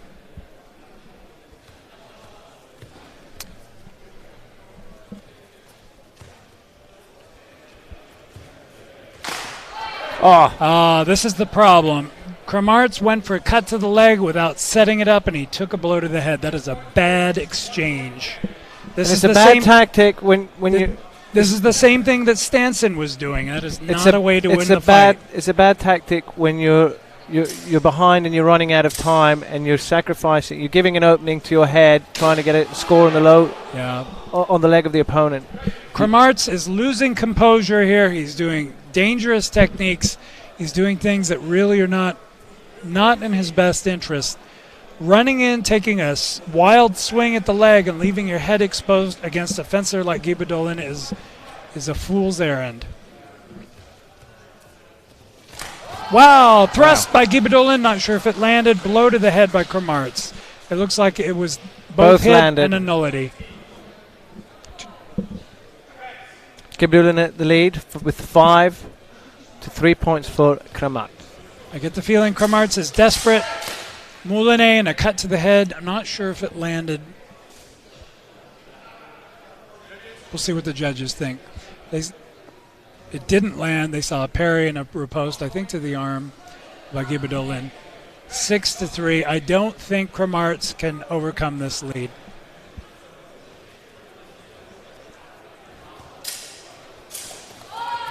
Closing in. Oh, and Kramartz, after a tangle, falls. Does a very nice recovery.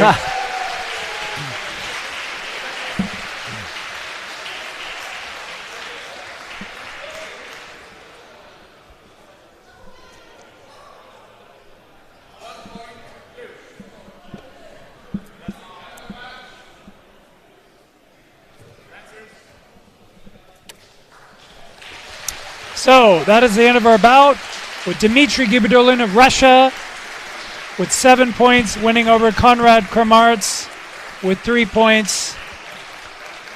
Guibadolin bleeding from a cut on his left temple, but maintaining composure. You can see the blood on his face, but a well-earned victory for Dmitry Guibadolin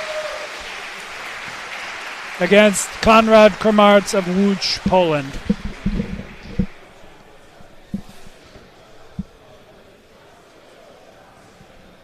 Dmitry has been here before. He's competed at Swordfish before. He's medaled before. And that shows, you know, there is a certain composure that you see. Dmitry Guibadolin never lost his composure. It was clear Kramartz was losing his composure towards the end. I had to look at your shirt. Welcome, Keith. Hello, thank you for having me here.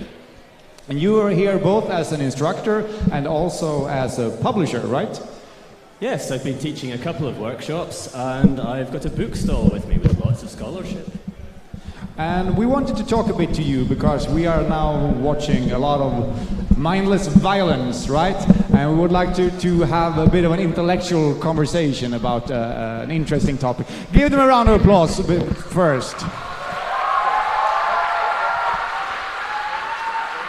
Good. And now for some intellectual musings by Keith Farrell. Thank you. I'd like to talk a little bit about sources, tricks, and systems. Okay, and what do you want to say about that? We're in a wonderful position as a community these days. There's lots of different sources available to us.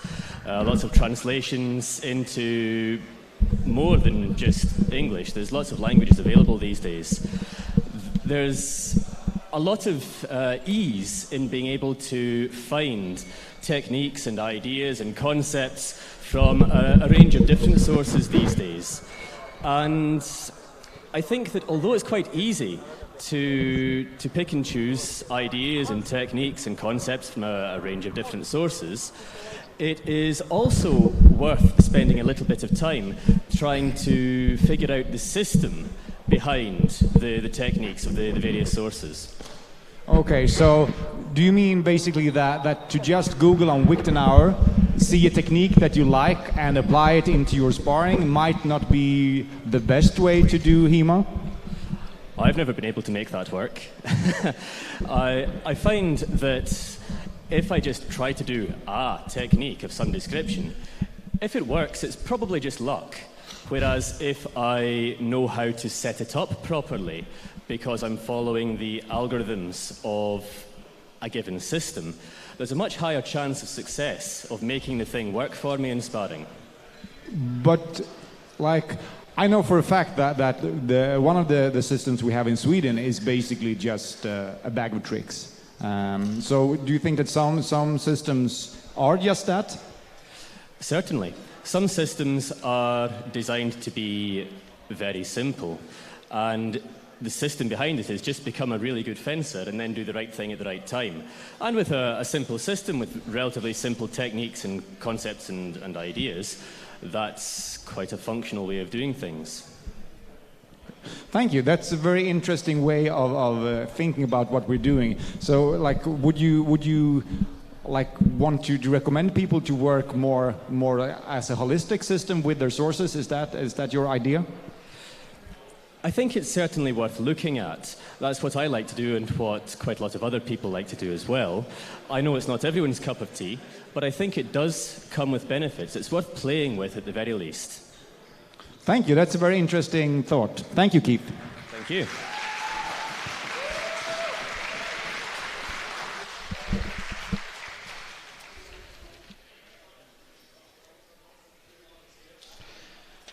So next up, we have wrestling heavyweight first place. So we have Linus Eriksson of Uppsala, Sweden, against the famous Stefan Sunnemalm of Örebro, Hima, Sweden. We will now proceed to the wrestling heavyweight final for gold medal. Please welcome the wrestlers. Stefan Sunnemalm is a bit of a Hima legend. At least he's a bit of a Swordfish legend. He has been here from almost the beginning, competed in almost every discipline, and he has a reputation for being one of those fighters who will fight in just about any event. He is known for traveling all over Sweden and participating in any martial arts event that he can get in.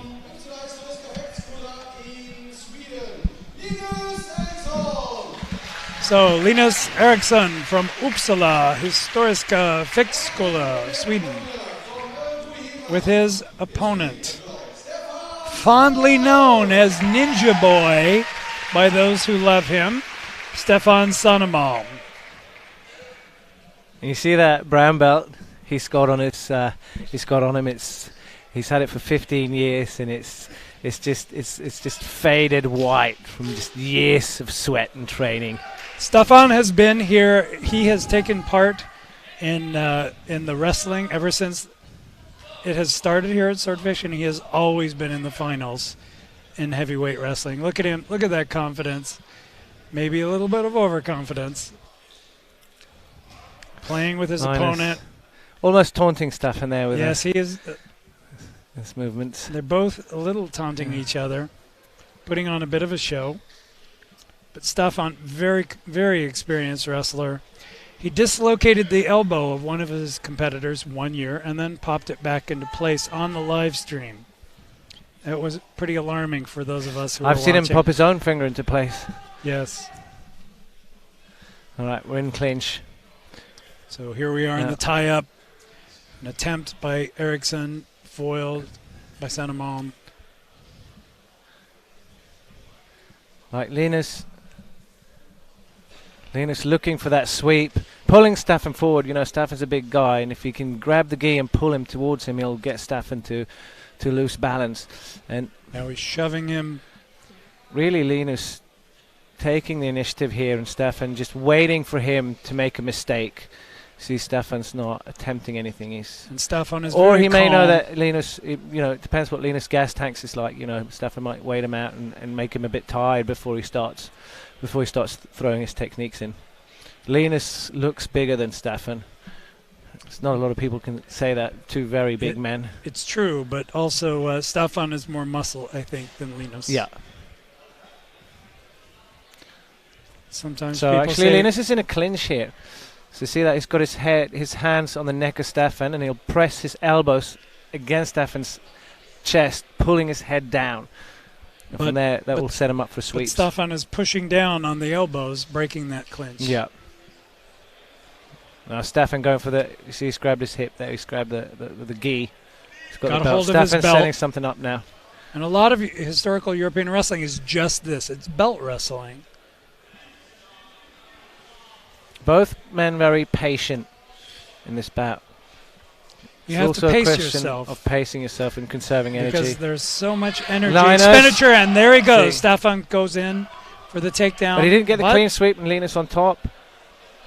Now, it's unclear how the ref is going to score that. But basically, it was Linus attempting a sweep, and Stefan, in the moment afterwards, countering. Catching him there when he's in an in-between position when he's off balance. Not sure how the judge scored that. And we don't have the visibility over that like we do with longsword or the other weapons. See Stefan's hand on Linus' belt. Just steering him, keeping his hand there on Linus' hip will prevent Linus from, it will control Linus from flying in. Historically, this is what you see across Europe, this kind of clinch here. This belt wrestling is very common in Europe in all the different folk styles.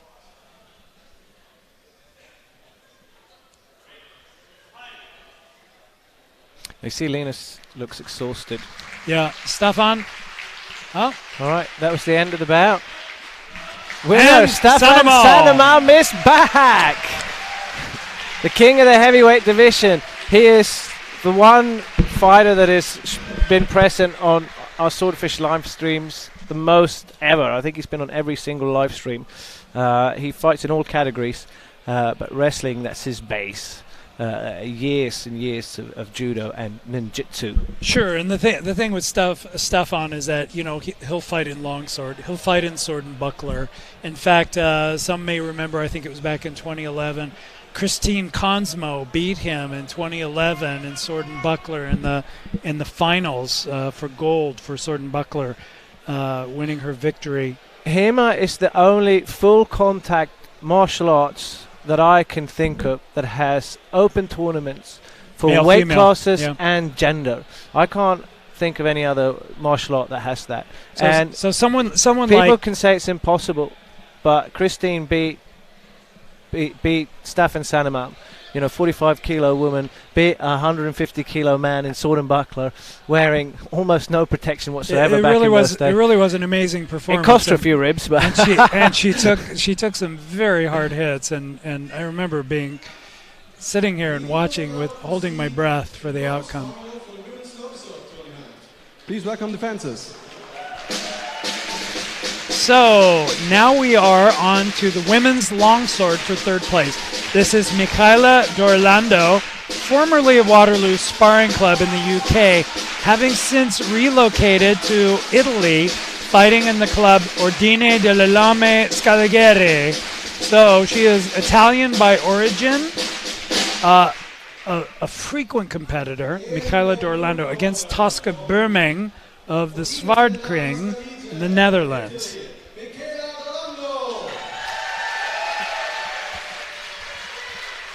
Michaela coming off a knee injury about a year and a half ago.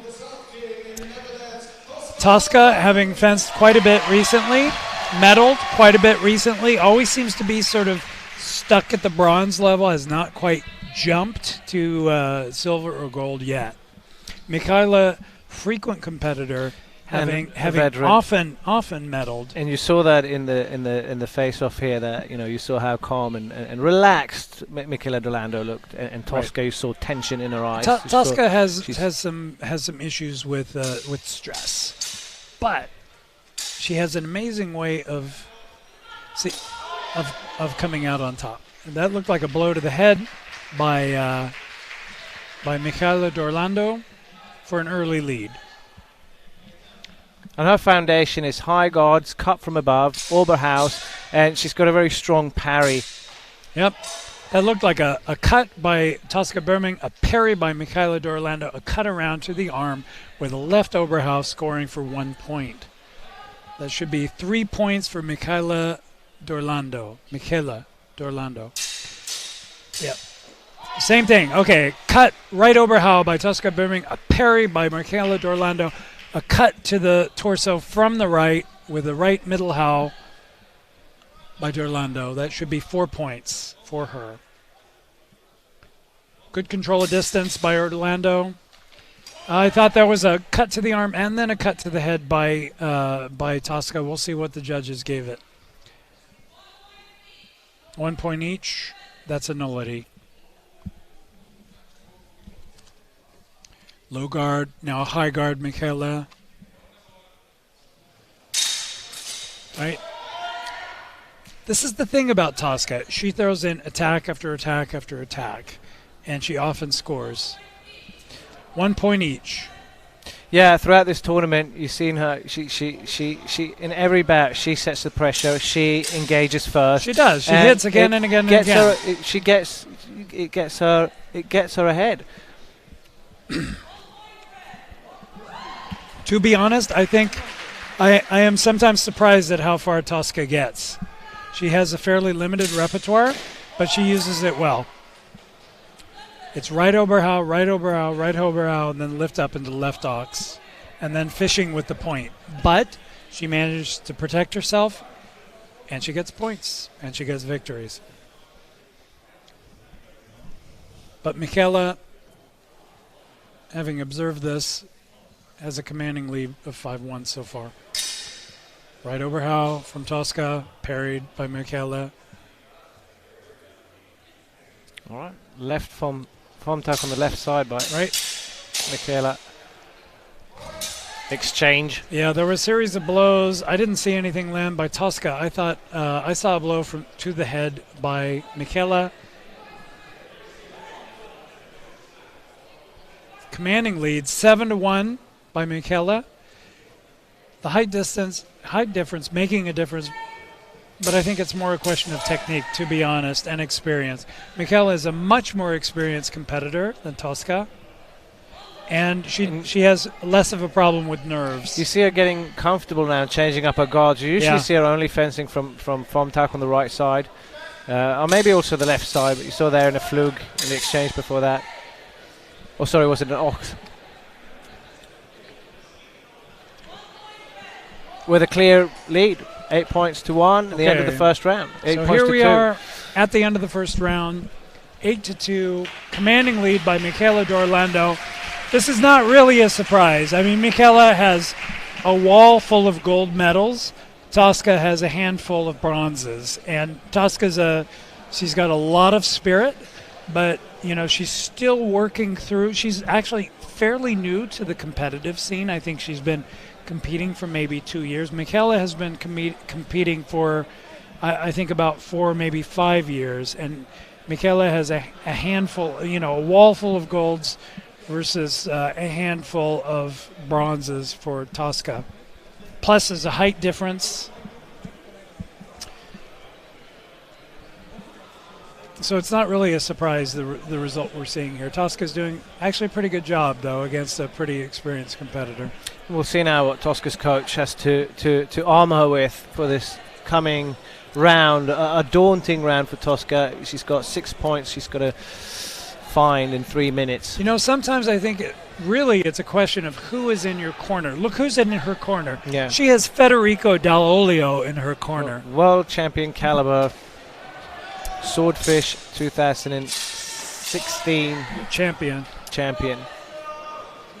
So the two of them are friends. They talk with each other. They support each other in competitions.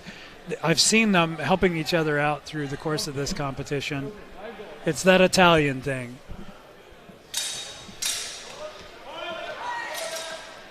So this is the thing. Tosca walks in with 1 Oberhau, 2 Oberhau, sometimes 3 Oberhau. And sometimes they land, and that's what happened. And Rolando's quite comfortable with parry with a cron and then come back with riposte with an Oberhau. Right, just there. So it looked like a parry and then a sphere by Orlando.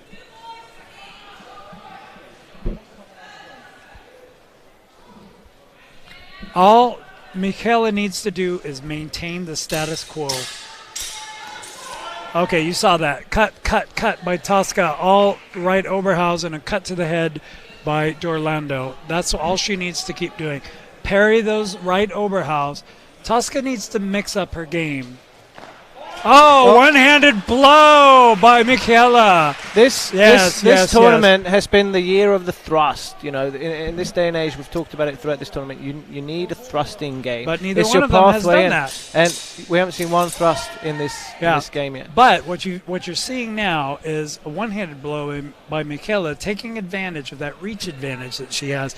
She probably should have done that earlier, but she didn't need to, frankly, with a 10-3 lead. If what you're doing is working, there she does it again. A thrust that misses. If what you're doing is working, keep doing it. And with a 12-3 lead, it's hard to argue with Michaela's approach.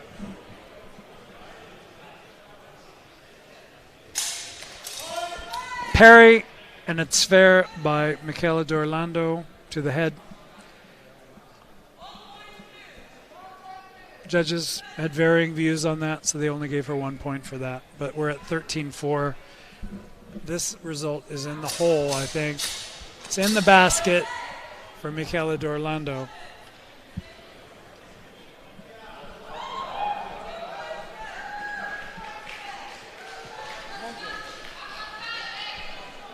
Coming in again. Flug versus von Tag. Oh, cut to the arm by Michele.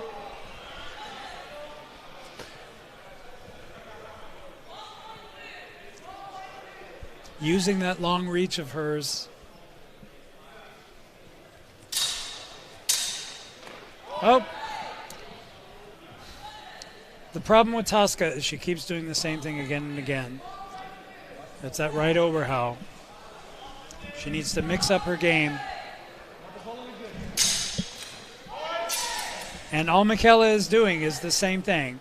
Parry, parry, parry, and then throw in a cut from the right that lands to the head. And there it is, ladies and gentlemen. 17-6. Resounding victory by Michele d'Orlando. Michele d'Orlando. She is back after her knee injury. Good to see her. Meddling again. She looked real good in that third place fight. She didn't make it all the way. She was knocked out by... Who knocked her out? It was Elena Mertzena, who we will see in the gold medal bout, and that was an amazing match.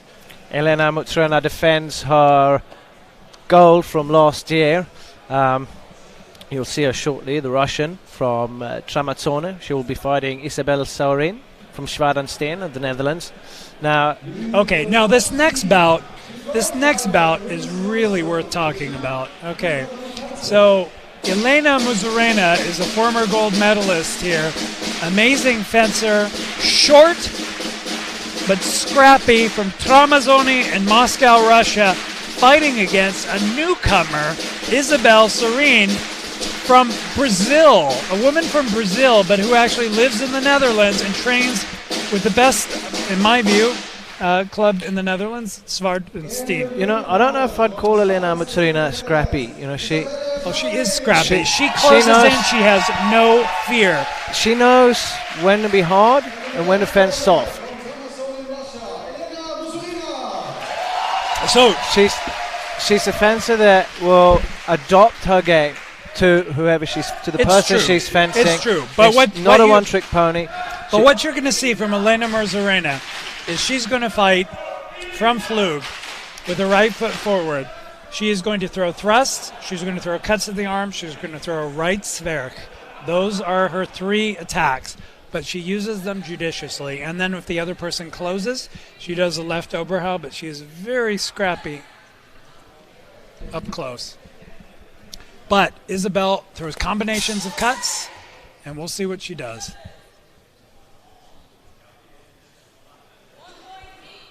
Yep, 1 point each. Now, throughout the tournament, you've seen Isabella as a fencer that she likes to take initiative and lead the action. We'll see now against a fencer like Muzarena if she's more careful. Strike to the head by Isabel. I think that was a strike. Saurin. I think it was a strike to the arm by Muzarena, taking a lead with a 1 point. So the thing about Muzarena is, generally speaking, she's a reactive fencer. She prefers to stay on the defensive and strike as a counterattack. And you saw that was how she got her point. Isabel came forward, Muzarena caught her with a cut on the arm. And you saw her after a pool in the ladies pools. After the fights, all the other competitors went back to the showers and got dressed, and she stayed reading her opponents in the other pools. She did. And just this obsessive drive and passion. Whoa! Helmets are flying! Beautiful thrust by Muzarena, taking the mask overlay. Watch this. Here you see it in repeat. Beautiful thrust, and there it is. Step Boom. back, step back, step back. Counter thrust. Yeah, bang. This is the thing, right? Okay. You see, she can fence soft. She can fence hard. But there are three attacks that she has. She has that longer thrust from Flug. She has a right Oberhau to the wrist, and she has a right Sverkau. Oh, another thrust landed there by Muzarena. I didn't see what landed by, if anything landed. Yeah, it was a thrust by Muzarena. Wow. Okay, but remember, Isabel... She's in a 7-0 lead already. It's 1.5 minutes in. Okay, wow, you see that? Exchange. Now Isabel is coming in with her combinations of cuts, overwhelming her opponent, trying to overwhelm her opponent. But Muzarena is a tough character. But she can also strike moving backwards. See how She can. And she's good at sniping that hand as the other person is coming in. She's a reactive, counter-attacking fencer. And with someone like Isabel, who does combinations of cuts, as she's withdrawing her sword from the first cut, she gets hit on the arm. That's the scrappiness I'm talking about with Elena Muzarena. She has no fear getting in close. Look at that. No fear. Bam. Bam. One-handed push. Right on the head. Arm push and a one-handed cut to the head. This is our 8-0 lead. This is the difference between experience and exuberance. This is Muzarena with her long experience against someone who's been doing this for 18 months. Admittedly, a fine fencer, but no match for Elena Muzarena's experience and skill. And there is a certain composure that you see in Elena Muzarena that is unparalleled in other female fencers.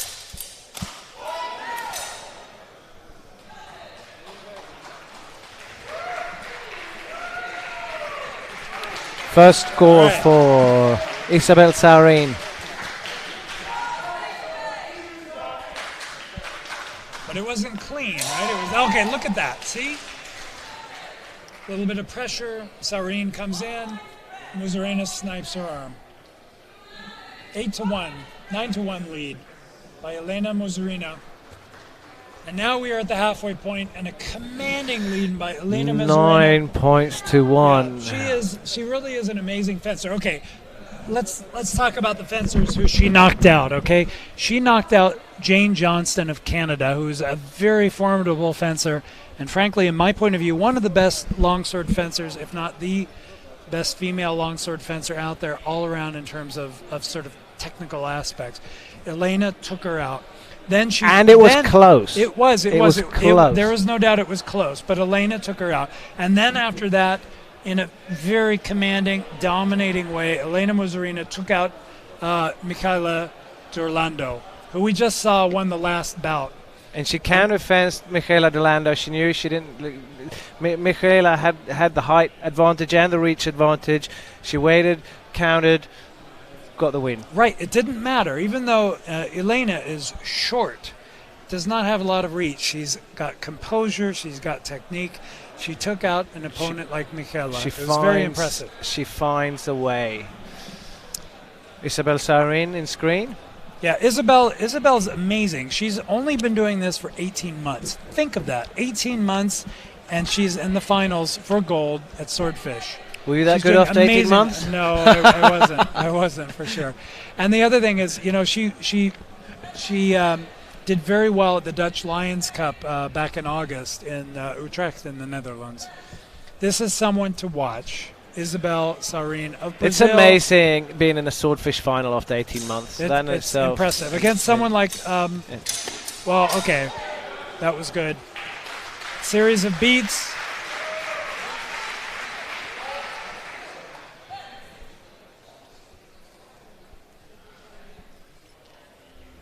Circling, you can feel the tension. I thought I saw a cut by, right? 2 points blue, 1 point red. 1 point. Elena, Isabel is a tough character, and she's slowly making it up, but I don't think she's not got the time. Okay, and that's the thing. You see this counter fencer attitude from Elena. She's backing up, making the parry, cutting to the right outer forearm. There it is. 10 points to 3. She's got a good, solid defense there.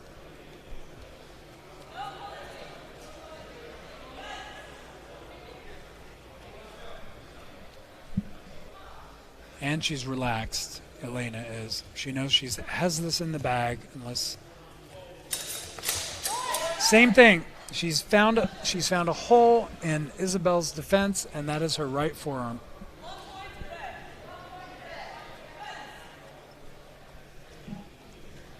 She puts the pressure on the inside line, and then she cuts to the outside line and takes at a minimum that right forearm. There she takes it again. Outside And right forearm. This has been an opening on Isabel throughout the tournament. Right. Is that she leads with her hand in front of her, and in those flourishes and those combinations. Oh, beautiful thrust thrust. by Elena Musarena. That's the first time we've seen that this time around. I told you she had 3 attacks. She's been using that arm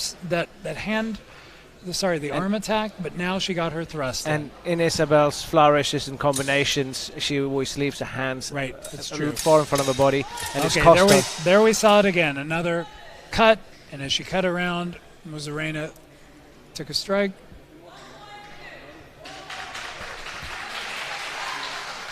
But Isabel landed a cut on the arm. 14-4.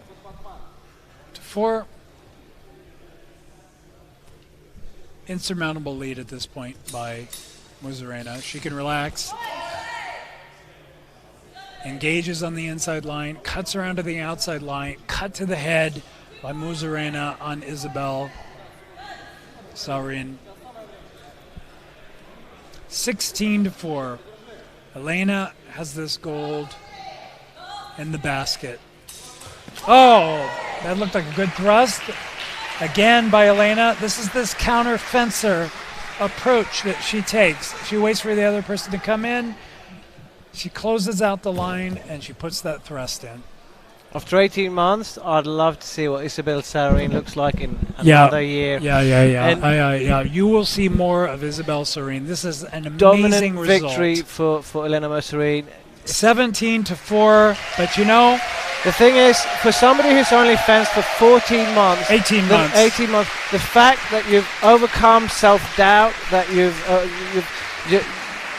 made your way to a final, it's just the sign of greatness to come. So you know, it really is. But you're really flying in dark when you're in this situation the first time. You know, Elena, she's done it so many times, and Isabel.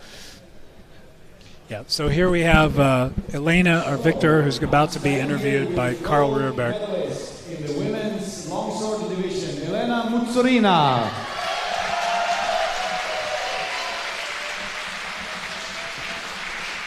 Elena is the reigning Swordfish champion, and this is her 3rd longsword medal. She won bronze in 2015 as well. Well done. Thank you very much. Come, you can be a bit closer to me. You showed a great thrusting game, solid parries, and a lot of quick strikes to the hand. Was this your game plan? Yes, I had a plan and I did it. You sure did. Are you happy with the tournament? Yes, of course. I like medals. And I like Swordfish. I like the atmosphere. And I like that you have live stream and all the HEMA community can watch and give you part or not. Yeah. I would say that this was one of the best final fights I've seen here, and I've seen them all. Very impressive, so thank you very much for the show, and congratulations. Thank you very much all for watching, for coming, for taking part in Swordfish, and a very big thank you for the crew, because the event is really, really good, really brilliant. Thank you. Thank you. I had a plan and I did it. Elena Musarena, ladies and gentlemen, of Trematsone, Russia. Gracious in victory. Really a fine woman. And a mother, I believe.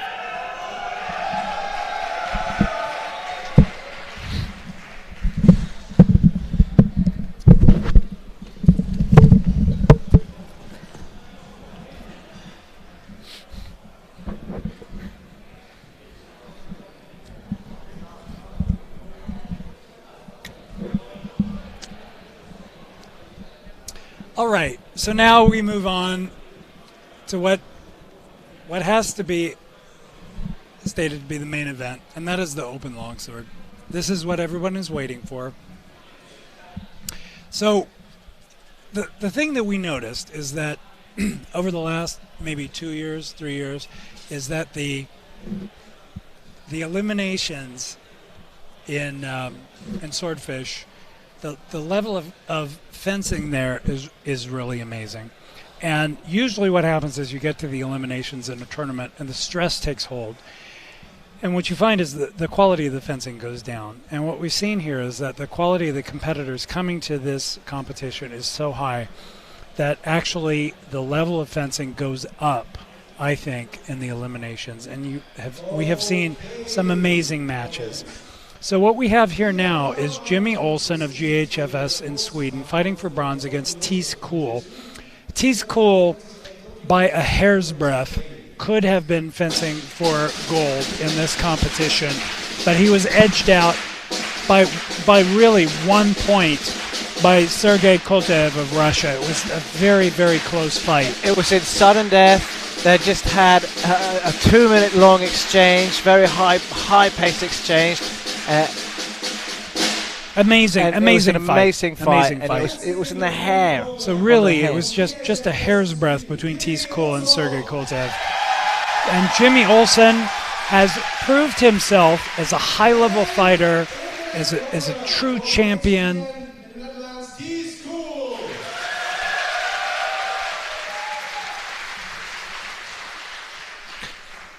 So due to an injury, Jimmy Segerstedt has forfeited, and Tees Kool will win the bronze medal by default, which is a shame because it would have been an epic fight between these guys.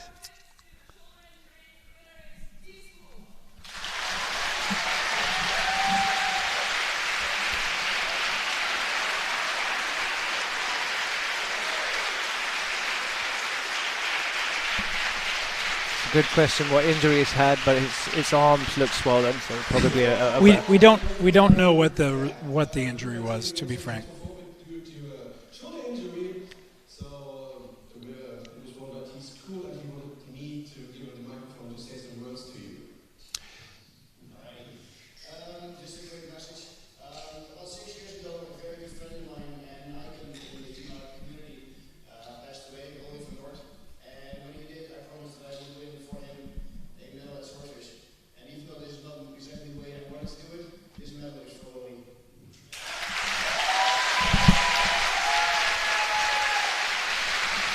So, to recap that, if you didn't hear, Tees Kool and late Rory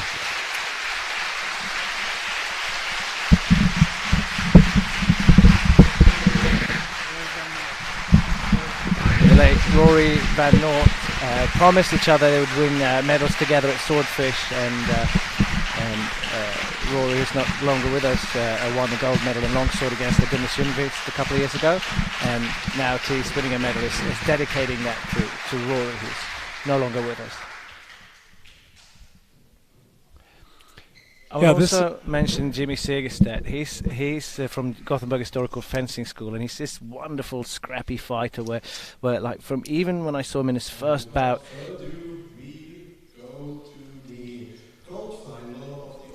All right, so we have to move on to the gold here. Now, the Open Longsword gold is Sergei Koltev of the Freifechter Guild in Russia from St. Petersburg against Antony Olbrychski of Akademia Szemmiercy in Łódź, Poland. So the interesting thing about this is what we've seen here is we just saw Olbrychski fight in Saber, where he did a fantastic job and take bronze, and we saw Sergei Koltev take silver in rapier and dagger. So these are two excellent swordsmen fighting in multiple disciplines, fighting for gold in longsword. Scott Hellroth mentioned a few minutes ago about due diligence, and this is the example, right? You have one individual fighting, meddling in saber and longsword, and the other one meddling in rapier and dagger and longsword. Yeah. Russia versus Poland again. Now, the thing with Andrei Olbrychski is what you're going to see thrusts from him. and he's very good at these thrusts. And then Sergey Koltev, very reactive fighter, calm. But what you're also going to see is the ability to move over to the offensive. So you see, Sergey, he fences with his usually with his cross guard flat, his sword flat in front of him, and that will put him up for a high parry. A flug, yeah, a high parry and then a counter. Oh, cut to the leg. Early cut to the leg by Obritsky, and another cut, I believe, to the arm. I think it's 1-1, so that's a nullity. Or you'll see a thrust coming from that flug position of Koltev. And he prefers to counter fence, but he's comfortable in the offense. Both fences measuring each other. They're tapping the blades to see if they can get a reaction and to read the oh, there's that thrust we were talking about. There you go. You see a thrust by Koltev, followed by a couple of Zwerchhaus. Yeah, the judges having a hard time following that, as did we, to be quite honest. Same thing. Touching the blades, measuring distance. You see the points. Just touching and a thrust, a parry, and a cut by Sergey Koltev. I think 1 point each and nothing done. Very even fight so far between two very skilled fencers. One who's been here before, very experienced, one less so. The Pole, this is his first time, but he's doing an amazing job. From Warsaw, I think it's from Warsaw. Oh, beautiful thrust by the Russian. Landing on, I'm not sure, thrust to the torso or the throat. From an interesting guard, he had his point high up in the air. I think maybe there was a cut to the torso by Obritsky. Strike to the hands, counter to the arm. Okay, so lead by Koltev, but not by much. He landed that thrust, but he got hit by an after blow to the arms. Same thing. He's calmer. Obritsky, again, a little less composure. You see, he's feeling the stress, fighting for gold this time. It's his first time at Swordfish. Oh, hits it. Beautiful. Blow to the leg by Obritsky. Parries the after blow. 1 point. Beautiful. Nice technique. Low, right, almost by the foot. Gets that after blow. That's the way it's done.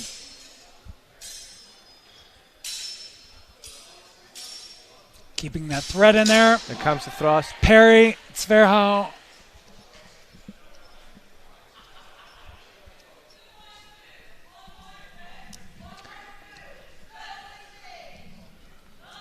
So 1 point blue is a 2-pointer for Sergey, 1 point for Antony, 2-1. Very close at this point in time. Cut by Sergey Koltev. Looked like it landed to the head. I thought I saw an afterblow by Obritsky. Not sure where it landed. It's interesting. Through this live feed, we've talked about Koltev being a counter striker and a defensive fencer, but in both his fights in the finals, he's taken a more aggressive role. Well, not aggressive, but he's setting the pace and initiating the attacks, and he's done it really well. He's coming in with those thrusts, but he hasn't found the parry to the afterblow yet. But he's landed some real nice headshots and thrusts. Scores halfway in. We're at 2 points to Koltev, 1 point to Obritsky. How do I pronounce his name, Matt? Obritsky. Antony Obritsky. Very close fight, 2-1. That is nothing. That can change in a heartbeat. Yeah. Poland against Russia.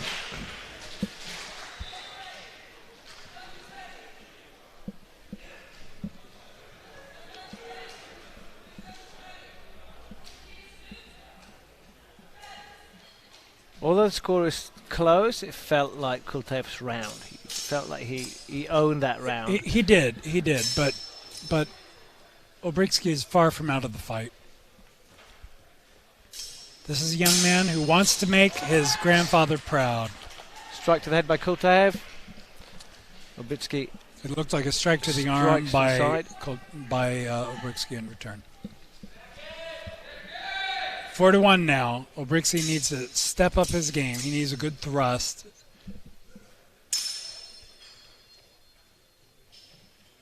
There he goes. But he doesn't make it. Hustle. I didn't see anything there. I don't believe anything was done there.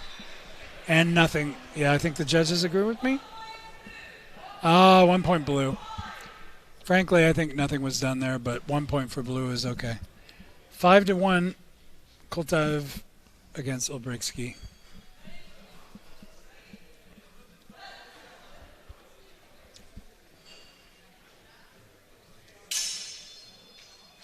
Oh, there you go. Tap to the kneecap. Oh, you see a nice blow to the leg, followed by a vicious counterattack by Koltev. I think he hit him on the arm, knocks him down. I love that threat by Koltev. Obrixky trying to fly out of there after his and falling in the process. This is a good fight. You can feel this tension. You can cut it with a knife. Each one feeling the other. Oh! Looked like an attack by Koltev, a parry and a riposte by Obrixky. I'm not sure where it landed. Maybe the arm or the torso. That's an extra point. 3-5 now. Closing it. All he needs is a good thrust to even the score. And he seems to... he tried it. Knocked down by Interesting. Koltev. Okay, we got a little bit of a... You can see that blow took a little bit. You see how Obrixky's tapping Koltev's blade to get in reaction, but Koltev's not buying it, and he's tapping the blade and then flying in with his thrust, but it's gone off to the side of Koltev. Okay, you saw a very hard blow to Obrixky there, and it took him to the ground. All right. And we'll see how he's doing. Okay, there's a little bit of a tap there to make sure they're okay there. Gentlemen, just Sergei Koltev is a gentleman. There is no doubt that the Russian is a gentleman. Goes over Gentleman's courtesy. To assure his opponent that he has nothing but respect for him. This Koltev, I have great respect for this man. But also for Obrixky.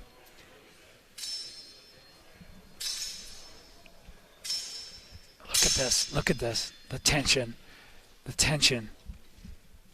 Oh, beautiful cut to the head by Koltev.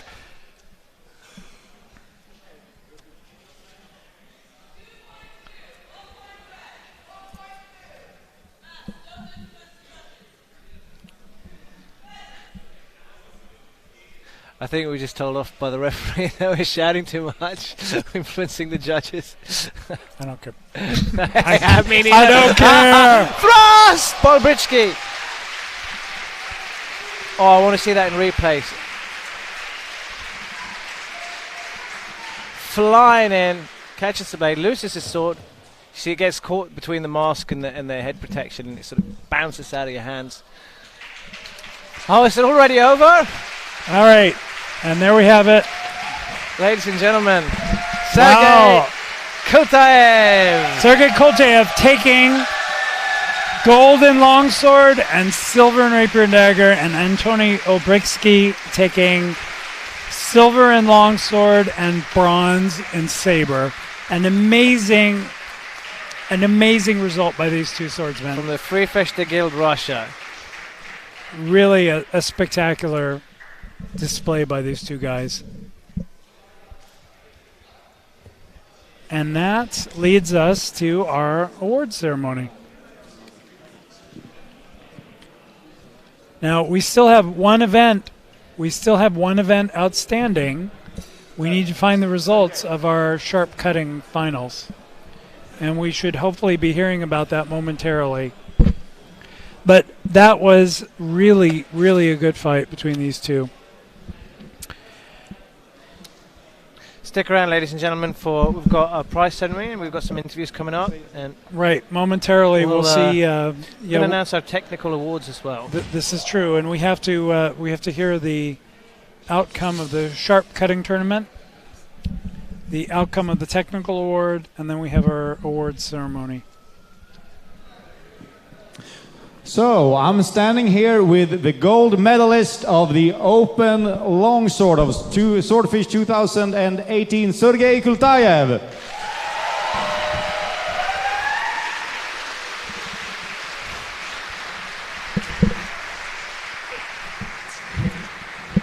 I must say, Sergey, when you fight, it really feels like a fight. You are very impressive. Maybe. No maybe, no maybe. Did you enjoy the fight? With Tees, we always fans like this. That is true. Yeah, you had a very intense semi-finals against T-School for the third time with basically this feel like an actual fight. It's very enjoyable to watch.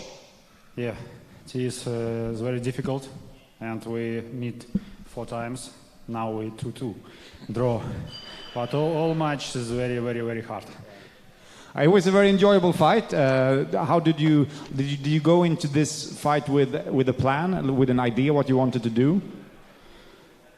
I never prepared some plan because I may plan something, but my opponent have his own plan.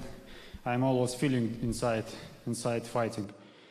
I trying to feel my opponent, feel distance, feel ring, and make a decision that's on my feelings only. Feelings and I think a good technique. So. Yeah, and it worked. Very nice, very nice. There was something else I wanted to say, but I forgot about it. Is there anything else you want to say? Yes. Yesterday was the birthday of my daughter. She is 3 years old, and she asked me.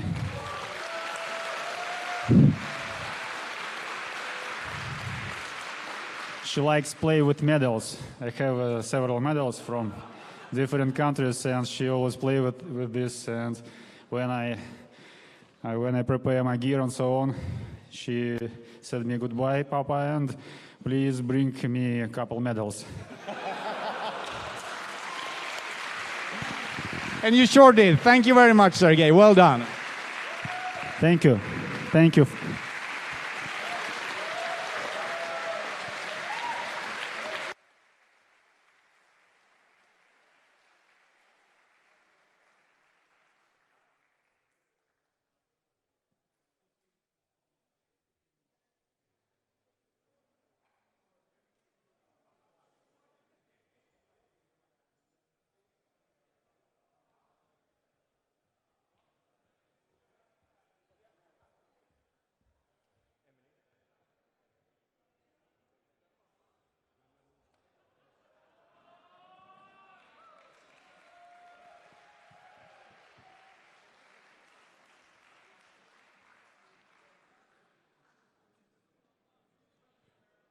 Good evening, Swordfish. Are you ready to see some medals being given away?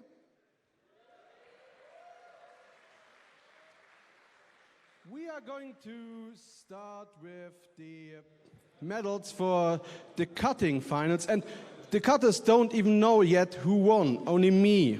Only I do know. So if they please can come out. No. Sorry. Sorry, Mikael, I'm waiting for those who did the cutting. Yes? Jag har inte kommit än, vi måste köpa oss lite tid. Kan du vänta tills jag ger signal till dig? Det var det jag ville säga. Okej. Så jag väntar? Ja, tills du får... Keep talking. Yeah, well, I keep talking. You know, bucklers, what are they about? I mean, it's... Who needs them? We can only have a sword tournament, I think. Like we did yesterday. Cutters are here? Good. Send them out, please. And applause for the cutters.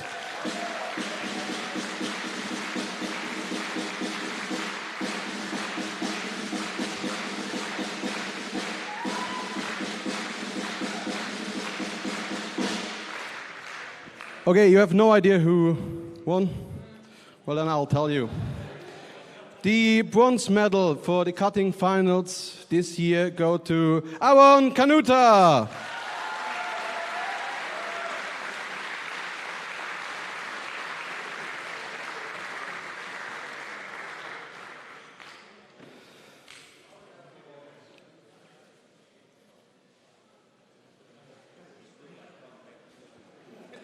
Okay.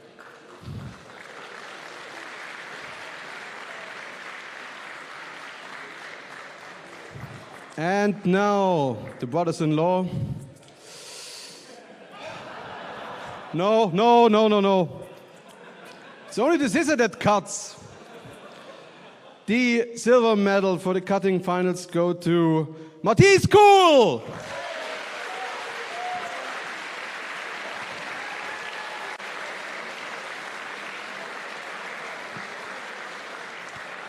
And that, of course, concludes that the gold medal will be given to Mr. Christian Rykkonen.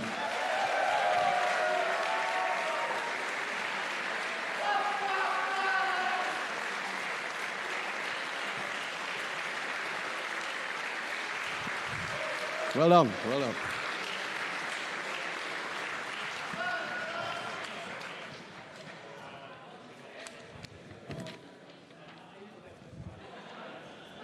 You can go around, you can go back, it will be the same room.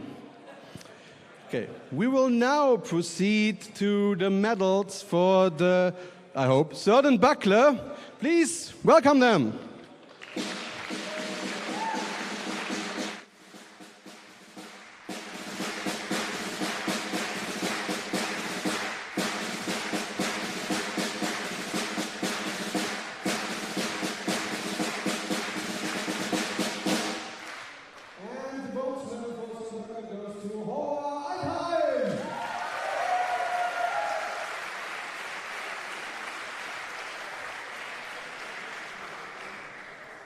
The silver medal goes to Christopher Stinson.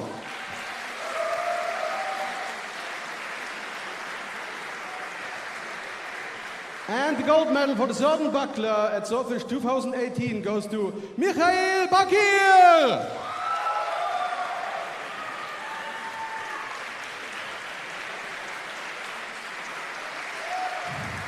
He will also receive an arming sword from Kvetun Armory.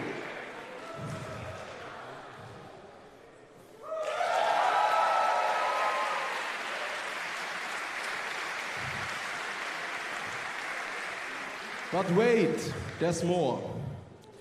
We have, like the tournament managers, the referees, the commentators, we had an eye on for technical award this year.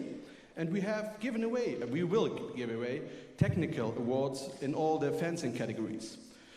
Nobody knows this now, only me. The technical award for the sword and buckler 2018 goes to Matthias Andersson from Gävle Hema.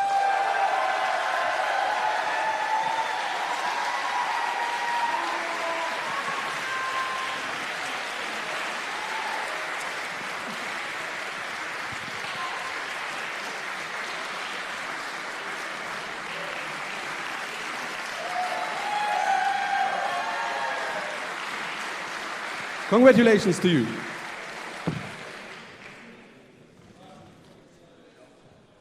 We will now proceed with the rapier and dagger.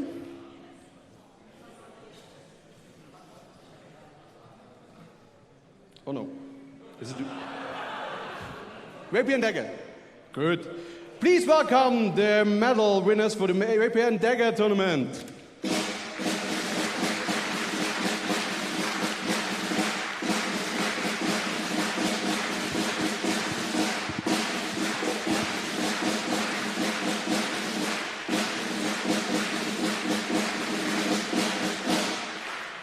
The bronze medal goes to Alexander Dynarek.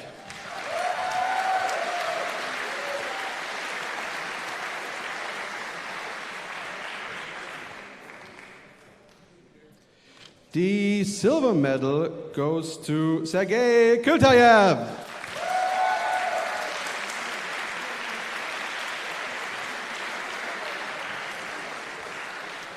And the gold medal for rapier and dagger at Swordfish 2018 goes to Alexei Perkov.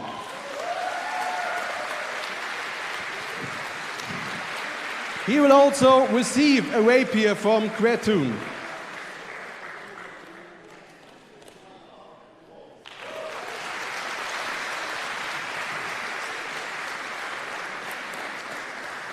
Okay, I hope you're thrilled to know who won the technical award. I hope he's here. The technical award for the Rapier and Dagger tournament this year goes to Francesco Loda. Please come here.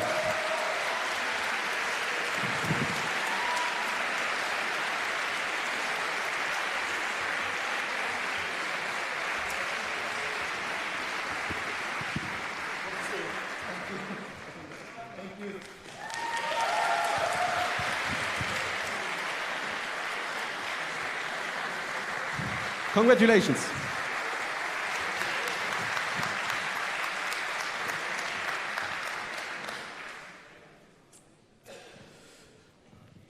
It's wrestling now? Yeah, good. We will now go to the medal ceremony for the middleweight wrestling. Please welcome.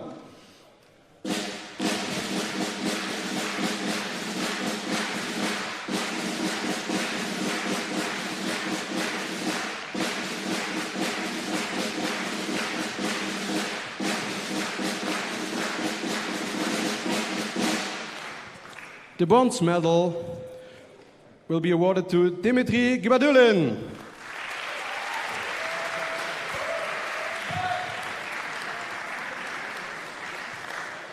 The silver medal to Joris Jacobs.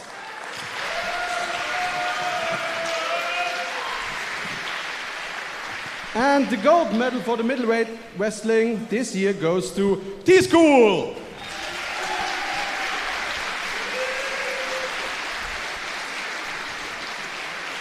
T-School, ladies and gentlemen, racking them up. But there's a technical award for the wrestling as well that Niklas just gave to me.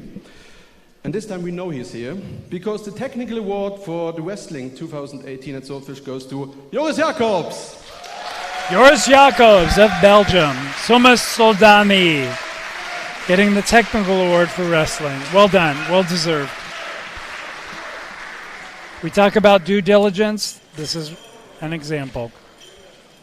You hear the rattle of the medals as they walk off the stage. Where does he store them all? He needs a storage unit somewhere in the Netherlands. He has a storage unit. For the Saber tournament, please welcome the medalists. Now for Saber.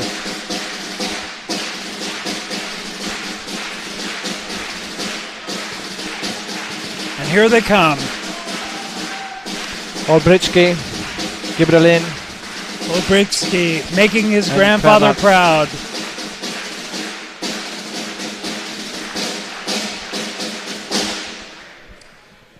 The bronze medal will be awarded to Antoni Olbritsky. Antoni Olbritsky, whose grandfather starred in the movie Deluge with the famous saber bout in the rain. To Konrad Kamarz. Konrad Kamarz of Łódź, Poland. Two Poles medaling in saber, as one might expect, as one should expect. And the gold medal will be given to Dimitri Gibadulin. The gold to Dimitri Gibadulin. Well deserved. He will also receive a saber from UK Armory. Who wins the saber? He carries away a scar on his left forehead, but he also carries away a saber from Kvetun Armory. And that is a wonderful saber. Who won the technical award in saber, aren't you? I hope he's here as well. The saber technical award for 2018 goes to Pedro San Miguel. Pedro San Miguel of Scola Gladiatoria in London, UK, wins again the technical award for saber. Pedro is an instructor in saber and small sword. Very fine fencer indeed. And a friend of mine. For our fencers.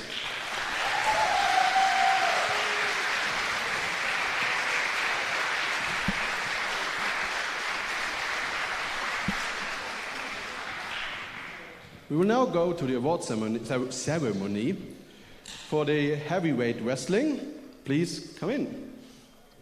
Stefan Sannemalm taking pride of place once again as the gold medalist for heavyweight wrestling, Ninja Boy, Ninja Boy, as he is known affectionately to his friends. Against the bigger man in Linus Eriksson. Linus Eriksson. Do you think the podium's going to hold those three men? Nikolai Vincent Boggs, the bronze medalist.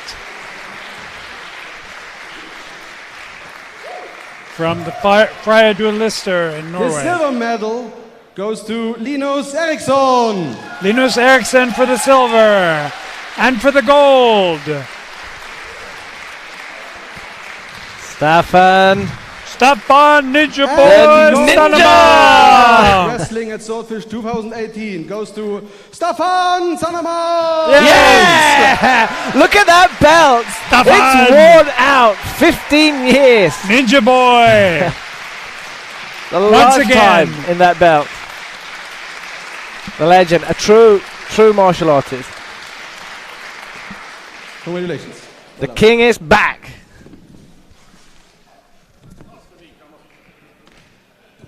That podium's creaking under the weight. Too much, yes. When you have 3 heavyweight wrestlers on the stand, it needs to be made of cement and not wood. Oh! Yeah! Ladies and gentlemen, you've just witnessed the famous ninja roll.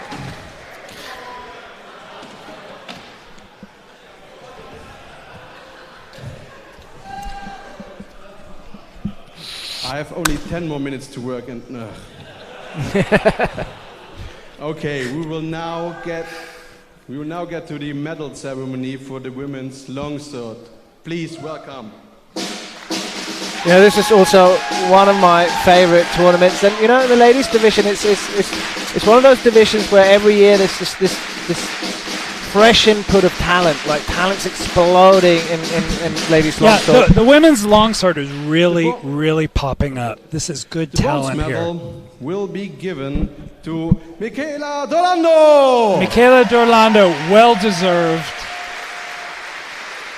But these fantastic fencer, well deserved, dominating victory over The Tosca silver Birmingham. medal will be awarded to Isabel Saurin. Isabel Sorin, the upstart from Brazil, came out of nowhere. Blew the doors down of Swordfish and took silver. Kicked the door in, kicked asses, took names and took silver. Women's longsword at Swordfish 2018 will be awarded to Elena Musurina. Elena Musurina, the queen of Swordfish. Has proven herself beyond any measure of doubt that she is the best. Yeah, there is no doubt. That was a well-earned victory. Be given a Federschwert from Creatun Armory. Wow, look at that. The Federschwert. You know, for people like Jane Johnston and Michaela Dorlando, who succumbed to her skills, there is no doubt. It was a well-earned victory. In that case, we know she's already here. The technical award for 2018 Women's Longsword will be given to Elena Musurina. Wow. So she wins 2 awards. That's interesting. Is that the first person who's won a technical award and a gold award in the same category? I think so. Normally we don't do that, but certainly well deserved in her case. But do you know what? If the shoe fits, wear it. And there she is, holding her fader. And now, a sign of victory. To the medal ceremony for the Open Longsword at Swordfish 2018. Please welcome our medal winners.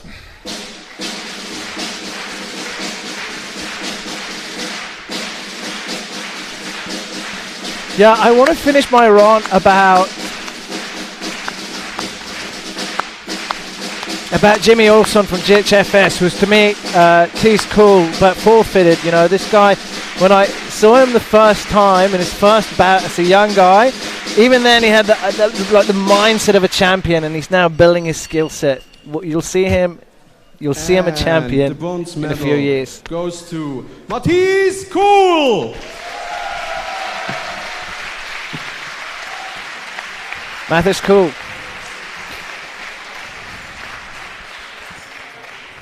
The silver medal goes to Antoni Olbryski.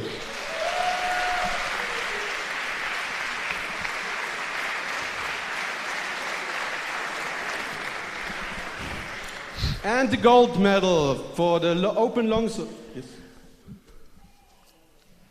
What? Oops. Oh, I'm so sorry. I'm so sorry. Wait. Anthony, you will receive a longsword from Maleus Martialis as a prize. Maleus Martialis is an amazing smith from Italy. The products they make are absolutely beautiful. The longsword is wonderful. And now, the side sword is fantastic. The gold medal for the Open Longsword tournament at Swordfish 2018 goes to Sergey Kultayev! And there you have it. Gold medal. Silver medal in rapier and dagger, well earned, and this one even well. A black feather from Regani and a gear pack from Neyman Fencing. 1,000 euros from Neyman Fencing. Look at that, ladies and gentlemen. 1,000 euros. Yeah, check them out. Gear and the famous black fader from Regani. The sword that everybody wants. Sergey Kultayev. Well earned, an amazing fencer, an amazing man, an amazing specimen. Yeah, go. The last award of the evening. I hope he's still here. Here we go. The technical award for the Open Longsword competition 2018 goes to, from Uppsala Historiska Fäktskolan, Thomas Nysel! Thomas Nysel, ladies and gentlemen. Thomas Nysel is one of those fencers you want to watch because he is an amazing fencer. He's a smith, he's a leather worker, a woodworker. It's like watching a beautiful painting when you watch him fence. He fences sword and buckler, he fences longsword, he cuts, he does it all. He's an amazing martial artist. Well-deserved award, technical award for longsword. The medalists to go and align on this mat again. Stand next to each other, please. And now, the black fader. The famous and black fader. €1,000 check from Neyman Fencing in equipment. And go and check the webpage out. So generous. So generous of Neyman Fencing. You know, and they've come out with so much recently. They've got a jacket. They've got a new series of gauntlets. It's well worth looking at. Of applause. Ladies and gentlemen, the victors at Swordfish. To the victors go the spoils. Francesco Loda, Lena Muzzarena, Joris Jakobs, Thies Kuhl, Christopher Stanson, Havard Einheim. That guy. All of them. Stefan Stanemann. Ninja Boy, Thomas Nysel, Christian Raukonen, Aaron Kanuta. With his famous voice.